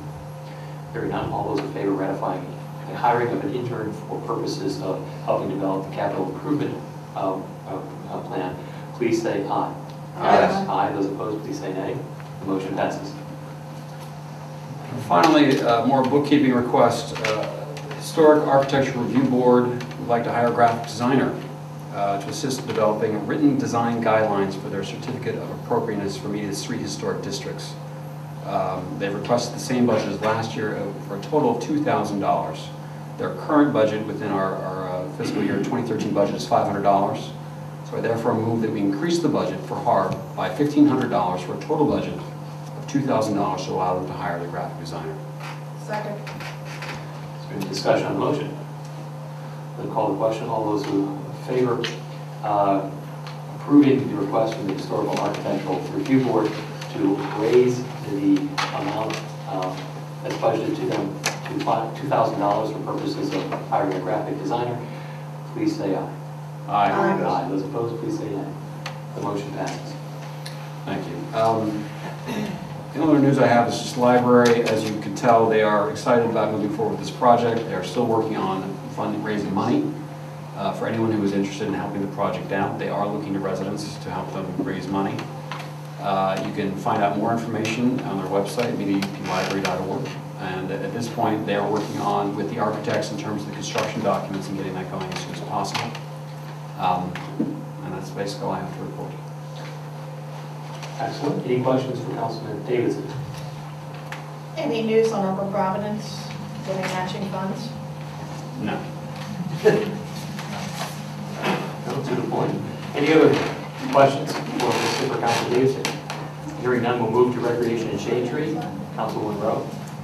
No report from Shade Tree tonight. No specific report from Recreation other than they are, as usual, ramping up some great spring and summer programs. So as always, we encourage all residents and neighboring residents to have a look, see what interests them, get involved, and enjoy. That's it. Any questions for Councilwoman Rowe? Hearing none, we'll then move on to properties, economic development, fair trade, and farmers market. Vice President Simpson. Thank you very much. I'll start with economic development and want to give a couple updates. Last month I did give an update on the video project that was started back in the spring and, in the fall. As you know, it was been delayed. We had to have our photographer, videographer come 3 times due to being rained out a couple times.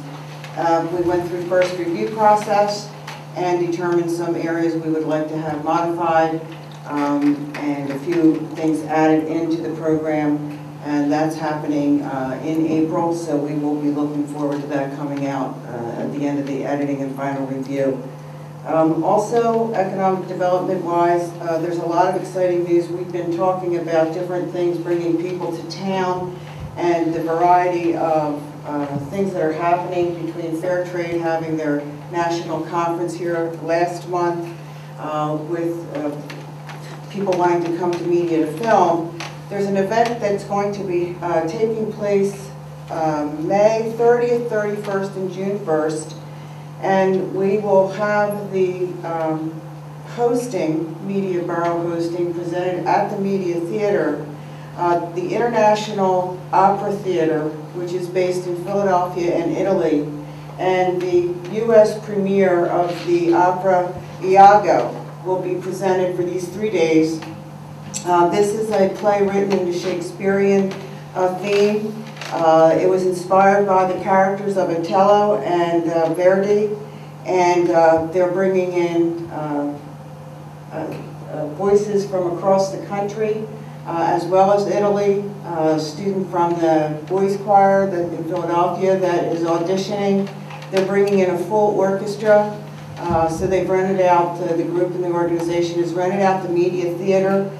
Tickets are going to be available shortly, ranging in price from $49 to $75. And this really is an opportunity to see something that we don't often get here in media, but the cooperation is also with the Art Institute in Philadelphia. The set is designed with fiber and different fabrics.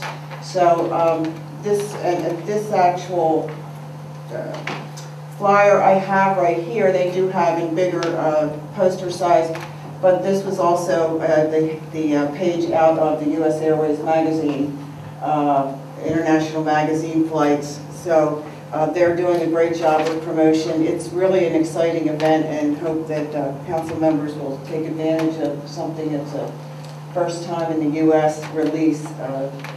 Reading about it has been very, very interesting.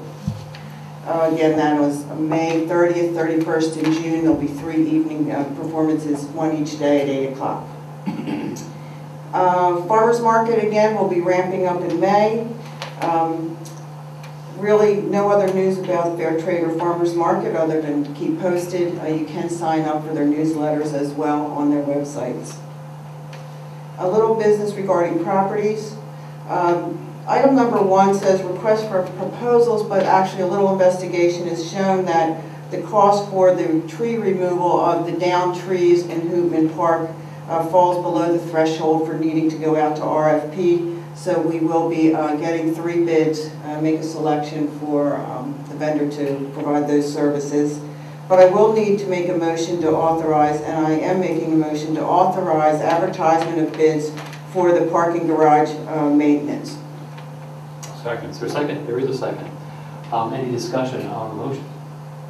Hearing none, I'll call the question. All those who favor authorizing advertisement of bids for parking garage maintenance, please say aye. Aye. Aye. Those opposed, please say nay. The motion passes. That concludes my report for this evening. Thank you. Are there any questions for Vice President Simpson? Hearing none, we'll move into my report. I do have several action items. Some of these are familiar. The first is with regard to amending the number of Planning Commission members.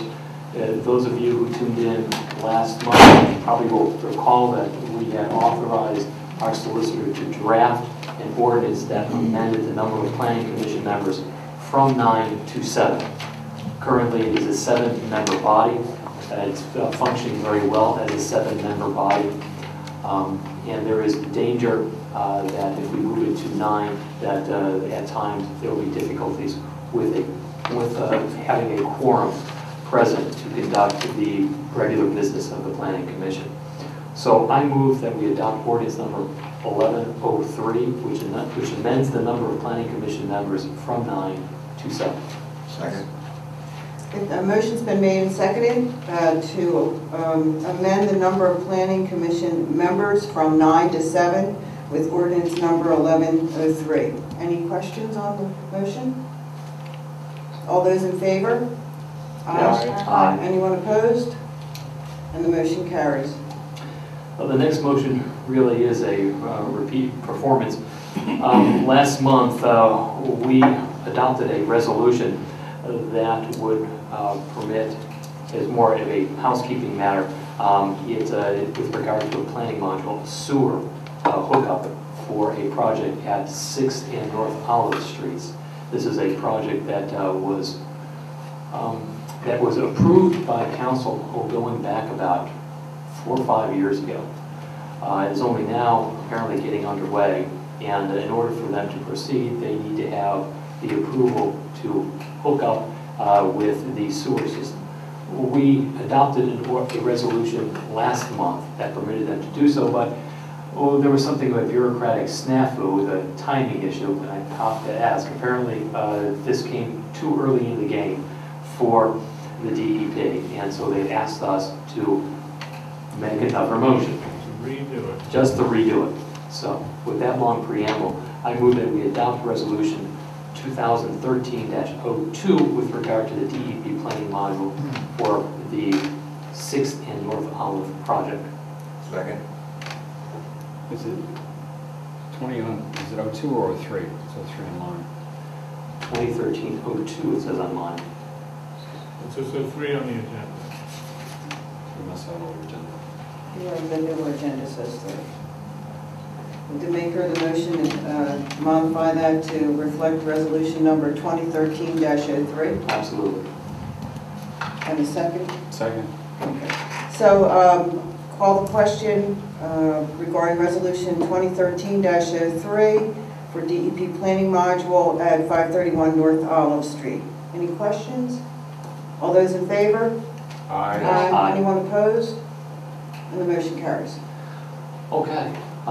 Next one is kind of a new one. Those of you who ever took a look at the top of the courthouse, or you looked at the water storage tank, or at the roof of this building, you'll notice that there are an increasing number of antennae up there. Most of those are for purposes of cellular phone companies. One of the antennae that is on top of this building is owned by, or is leased, we have leased space to Sprint so that they are permitted to have their antenna up there. They have come to us and requested the permission to put a different antenna on there that will increase their capabilities. And we have told them that we agreed to do it, but we wanted some additional money on a monthly basis, $400 more per month for the lease of that space on top of our roof, and they've agreed. So this motion is to permit us to enter into a lease agreement with Sprint for an additional $400 per month so that they can put a different antenna on top of our roof. Second. Motion's been made and seconded to enter into a lease agreement with Sprint for an additional $400 per monthly fee for the new antenna being placed on the roof. Any questions? Do we have any schematics? I mean, is it the same size, bigger, Yes. smaller? No, we don't have any schematics. Mr. Johnson? There was an exhibit attached. No, they gave us the full, is that a schematic? Yeah. Most of the time, these antenna manufacturers and installers have it done, they're engineered. They have requirements that are pretty standard in the industry. But we have an antenna that's up there now. Only my question is only if it's equal to or less than. That's cool, but I don't know if I want to approve It's an something. upgrade in the right now. hardware. I don't think the actual physical size or presence of the antenna changes at all. You follow me? As long as, It has more technological It's not- capabilities. It's basically the same size as what we have up there now. Probably gonna be smaller, that's what I'm looking at. because I'm the looking for one that's equal been, to well, or the one less. that's been up there I has put been it up there up. for, well, No, you I know, didn't how many physically years put it ago up. was that? But It's a supplement to what's there now. The I'm guessing existing, it's gonna be smaller. Excuse me. people looking at it will be looking exactly as what's there now. It's just a small little piece that's kind of a supplement. It's going to sit next to the antenna, so there's nothing will change visually. You'd have to be up on the roof really to see it. Yes. That's And all I was it- looking there for. is That's a- all I was looking for. And there is an exhibit that's attached to the agreement, just so council's aware, so it clearly lays out exactly what they're proposing to do, so it's in the exhibit. There's no further discussion? Okay, call the question actually, we did call the question. All in favor, say aye. Yes. Anyone opposed? The motion carries. Just as a point of clarification, we're receiving $400 more per month. We're not paying $400 more per month. Last thing is an appointment to the Comprehensive Plan Task Force. Well, we made some appointments last month, I think 11, maybe 12 persons. And since that time, we have received a request by a resident and a business owner to Arata to become appointed to the Comp Plan Task Force. Normally, we might say that it's a little bit too late in the game, but with Mr. Arata, he's attended all the meetings. In fact, I think he's attended more meetings than any of the current task force members. So since he brings a lot to the plate, and since he is very involved in town, and since he has been attending these meetings, I think it's appropriate that we appoint him as well to the Comprehensive Plan Task Force. And I make that as a formal motion. Motion's been made and seconded to appoint Drew Arata to the Comprehensive Plan Task Force. Any questions? Just a comment, outstanding addition. I agree. All those in favor, please say aye. Yes. Aye. Anyone opposed? And the motion carries. I do have one announcement. This is with regard to the Media Arts Council. As I mentioned last month, their film festival is coming up this April. April 5th and 6th, so the first weekend in April, Friday and Saturday. Those who have attended before know what a wonderful event it is. Those who have not, you should get your $10 ticket now. Tickets are available at the door, but sometimes they're not available at the door because they've sold out. So what you can do is you can check on the MediaArtsCouncil.org website, and there are instructions there, or information there about how it is you can go about purchasing tickets. You may do that online. I highly recommend it. April 5th and 6th at the Community Center. I'd like to take something out of order here. Councilman Stein is not here tonight. He is overseas on a teaching assignment, and he has asked me to deliver his portion of the agenda, and I'm happy to do that. The first part, actually, I'm going to need some help from Councilman Davidson because it's a technical matter, and I'm way out of my water. Is an agreement with Public Stuff, and the motion here is to ratify the agreement, or for us to enter into an agreement with Public Staff. And Ken, take it away. What is Public Stuff? Thank you, President Hall. We were approached by a resident who works for this company and Public Stuff is let's say it's a workflow application. The short answer to this is that many people have seen online, there's I believe it's on the Delco Times website, it's called Point Click Fix. This is something similar, but what it will allow people to do, and I'll hold my phone here and see if people can see it at home, is basically it's an app available on Android and iPhone or iOS phones called Public Stuff. It's free to download, and you'll basically download that on your phone, and it allows you to walk around town. If you see a crack in a sidewalk, if you see a pothole that needs to be filled, if you see anything that needs to be handled by the borough or Public Works, you can take a picture of it and submit a request to the borough, and that will then be sent through the borough offices and to the appropriate parties, and then it'll be handled that way. You'll have a record, and I think in this case more transparency in terms of what's getting fixed and what's not getting fixed, as well as we have better records and better communication with the public. So again, this was offered to us as a free solution, again, because one of the main principles of the company is a resident of media who came to us and offered this for free. It's like the lowest level service. There's no branding, but again, there's no reason to pay extra for it. And it's something that the Technology Committee would recommend highly to allow us to get more residents involved with keeping the town in such great shape. And just for point of emphasis, what does this cost the borough? It costs, well, if you want to count staff time, my belief is that it actually save us money in the long run in terms of paperwork and things like that, but I would say on the whole, nothing. There's no cost, no direct cost, let's put it that way. All right, so I make it in a form of a motion that we enter into an agreement with Public Stuff. Second.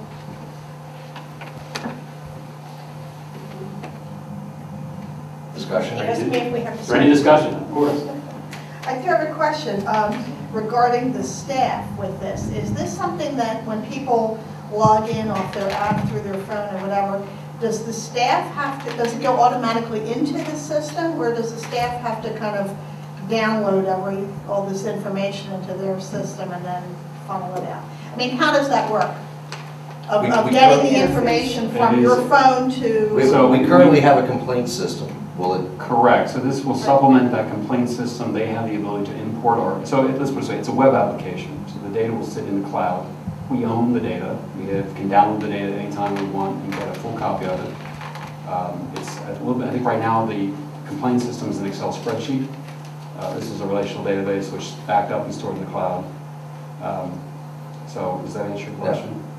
Are you referring to how does it interface with what they're doing now? Right, like does the staff member have to How do they get the information? So it integrates with email, so they'll get an email notification when a report is made, and then they log into a website with a username and a password, and can see all the complaints and address them. But the question which I think we have, Ken, is will it automatically be uploaded into our existing email? Or let me rephrase this. The system, this public stuff, can we take that data and integrate it into our Excel spreadsheet? Or will a staff person have to take this from the cloud and type it into our existing system? Well, I guess you're asking, why would they do that if it's already stored elsewhere? So we're now going to have two different databases. No, I think the idea is that this would replace the existing database. And then a member of Borough Council could have access to that as well and see how things are going to be done. But what about the non-public stuff complaints? You know, telephone. So, okay, I understand what you're saying. So in that case, the system allows any staff member to go in. So effectively, this will be replacing the old Excel-based login system. I'm seeing Mr. Smith shaking his head to Mr. everything you're Smith, saying. do you care to weigh in, perhaps upload, download, all sorts of? Sure, currently the Borough, actually it's an access database and it's through a GeoPlan software system. So essentially all of our complaints are logged and categorized through a property tax parcel ID number. So essentially what we'll do is we'll continue that. We're certainly not going to eliminate that. We're in the process right now of looking into an interface between the access database, specifically GeoPlan, that we run in public stuff, which is web-based, as Ken alluded to. So right now we're looking at upgrading a module, which may cost some money to do that. So we'll still have to take the information and attempt to interface it, because the public stuff, the information that's in the cloud, won't be enough for us. We'll want to take that and get it into our GeoPlan so that we can track everything from a complaint to ABC property to an addition, everything. So it's going to be a supplement to what we have right now. It's certainly not going to replace what we have. So there's still some work to be done. Sure. What is the cost of a module? It depends. We don't know that yet. The good news is public stuff is very, very willing to work with our vendor on the GeoPlan side of things. I'll get back to the technology committee. I don't want to put a number out right now because I don't know what the cost is to upgrade the module. I don't know if there's costs associated with the technical people kind of coming up with a separate aspect, so I really don't know the answer. The technology committee agreed to allow us to kind of put some information together, but as Councilman Davidson alluded to, this program is free of charge, but there could be some charges associated with kind of merging or interfacing the databases. Do we get to, I'm sorry, do we have the ability to communicate back to this person that says that there's a crack in the sidewalk? Yes, it's a full round trip. I mean, my concern was that, somebody's going to take a picture, oh, there's a crack in the sidewalk, and then the next day, well, I sent you the picture yesterday, it's not fixed today, and we might say, that I would like to go back to that individual and say, well, it's going to get fixed, or it's notified that the resident, or the pothole's going to be fixed in the spring. Yes, that is part of the system. It's a full round trip communication. I mean, you can send things in anonymously, and the idea is that over time, people will start to use the system, and that you'll see when things are happening in your neighborhood, that kind of thing. It's a full GPS integration with the phone. So wherever you are, it knows exactly where you are, and it submits that information with the request. Can't be precise, as long as we can get out if we want to get out. Yeah, that's my There's question. no obligation. Mr. Scott. Yes. If we enter into an agreement, does that commit us to use public stuff? I read this agreement 2 months ago, and I cannot recall, but I normally, when I review a contract, look to make sure it's not making any long-term commitments. I normally build in a 60-day termination, right, and that's, I believe, what I did. That's correct. There's a 60-day termination right now. But again, there's no cost to us. But in light of what the borough manager just said, I really think it would behoove us to table this until he gets all the information that he needs. I mean, this is not a top priority for us at this time. We do have a complaint system in place for people. I just think that we need to let him move a little bit further on down the road. I think the staff is fully supportive of the product. I just wanted to make it clear, unfortunately, it won't allow us to eliminate our current program, because while some potholes and different things obviously aren't property driven, it's just right now the current software that we have is property driven, so we like to track everything from a complaint to an addition to anything and everything, but the staff is very supportive of the product. It's a good thing. We just want to make it clear that it's not going to eliminate what we currently have, it's just going to be a supplement. And as long as we can get the two to interface, which it appears that we can, we're all the better for it. I think one of the benefits that I remember Eric explaining was off hours, when the office is closed, people can still submit, and again, it goes and notifies them through email as well as tracking it. So that's help for people that can't make calls during business hours because they're working those hours. I thought that was a good feature.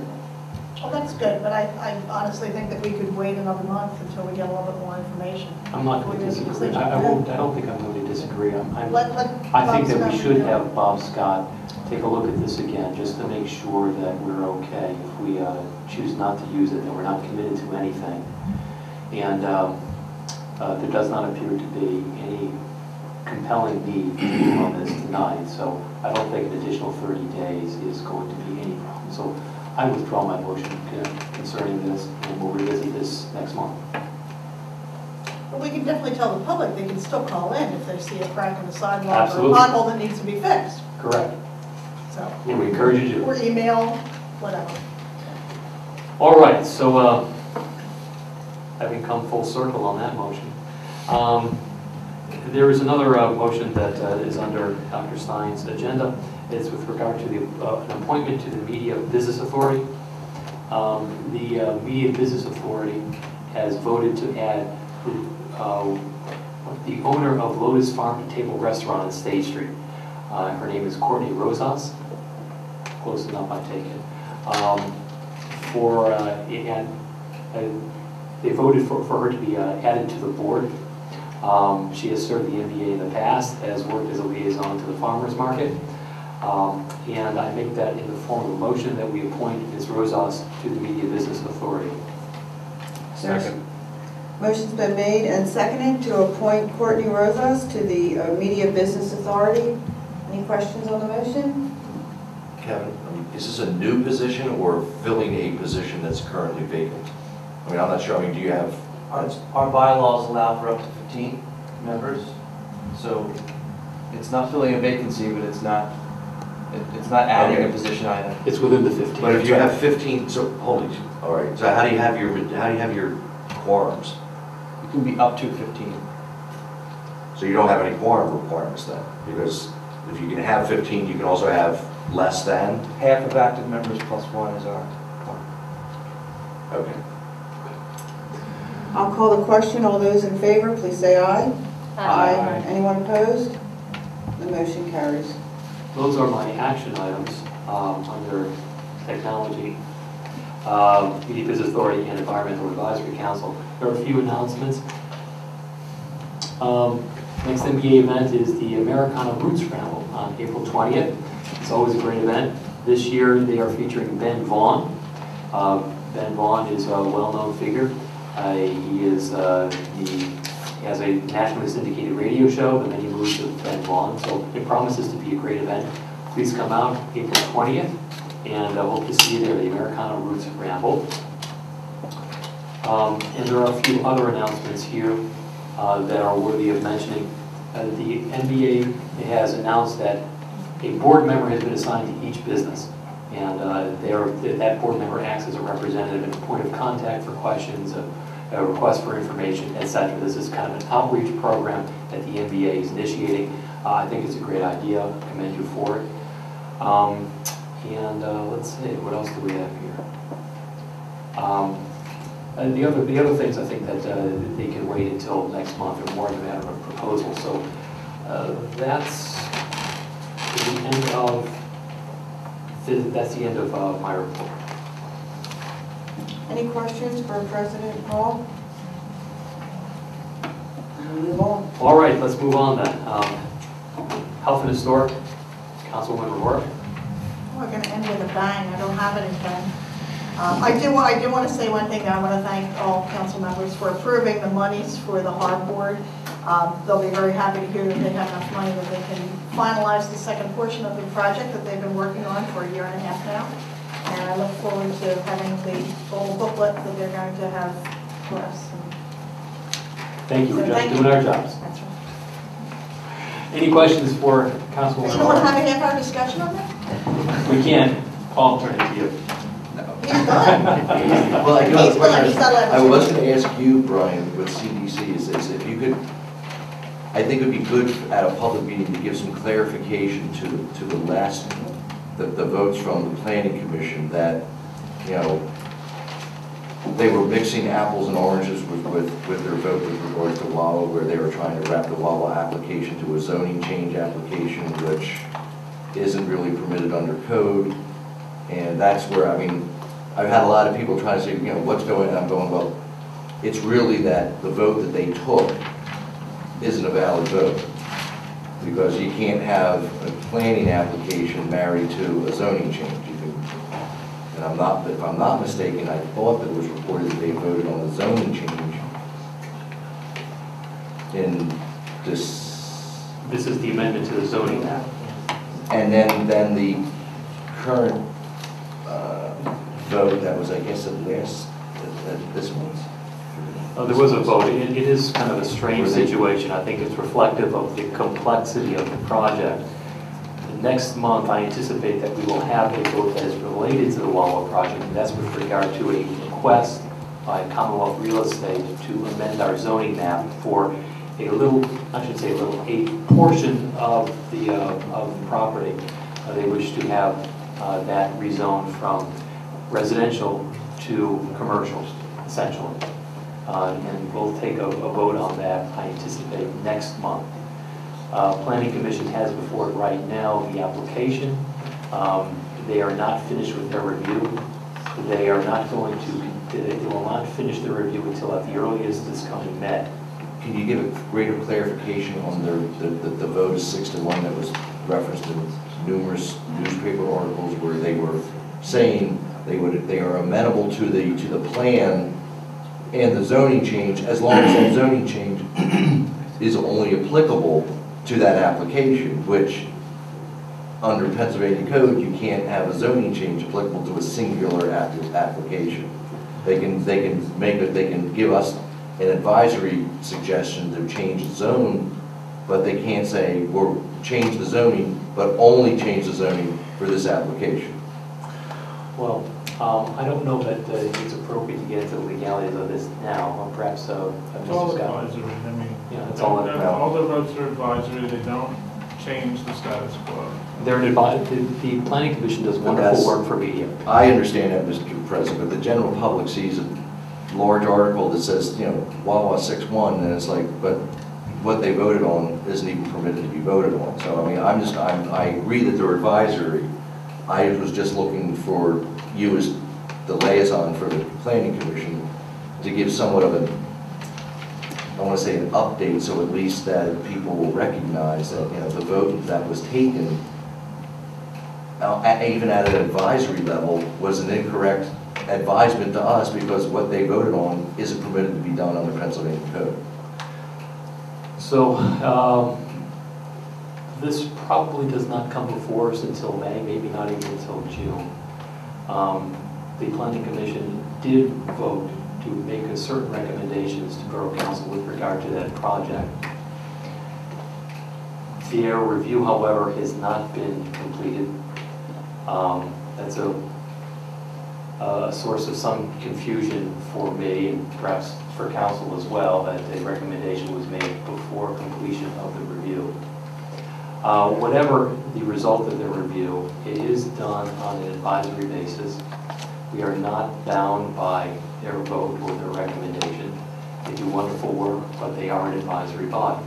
And we will look at this matter as a body and determine for ourselves whether or not to approve the project as it comes before us, or whether not to approve the project as it comes before us.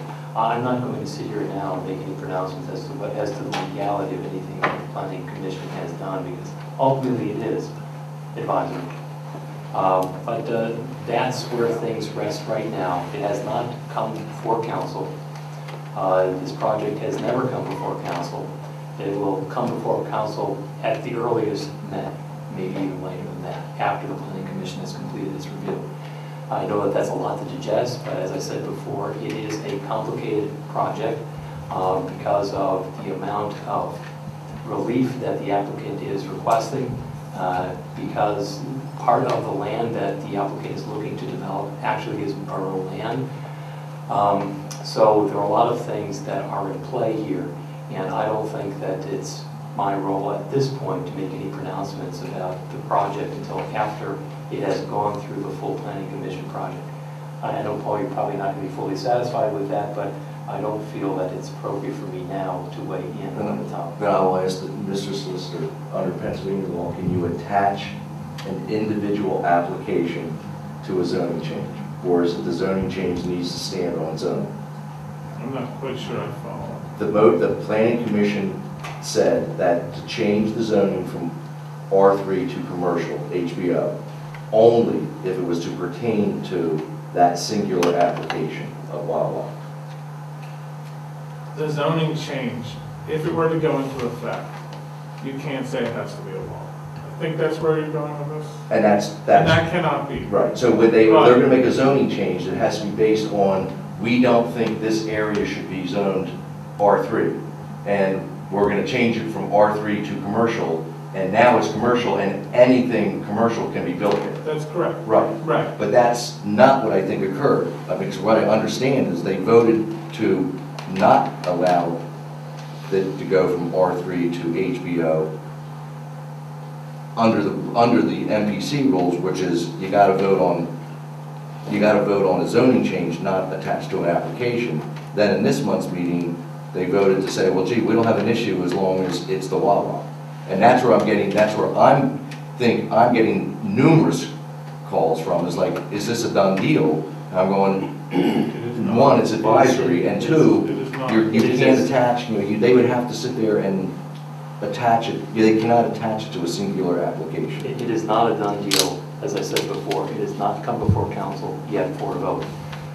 Only when it comes before council for a vote will they then take a step towards, and if council approves it, then perhaps they're taking a step towards a done deal, but they might yet have to appear before a zoning hearing if there are any, if there are zoning variances required.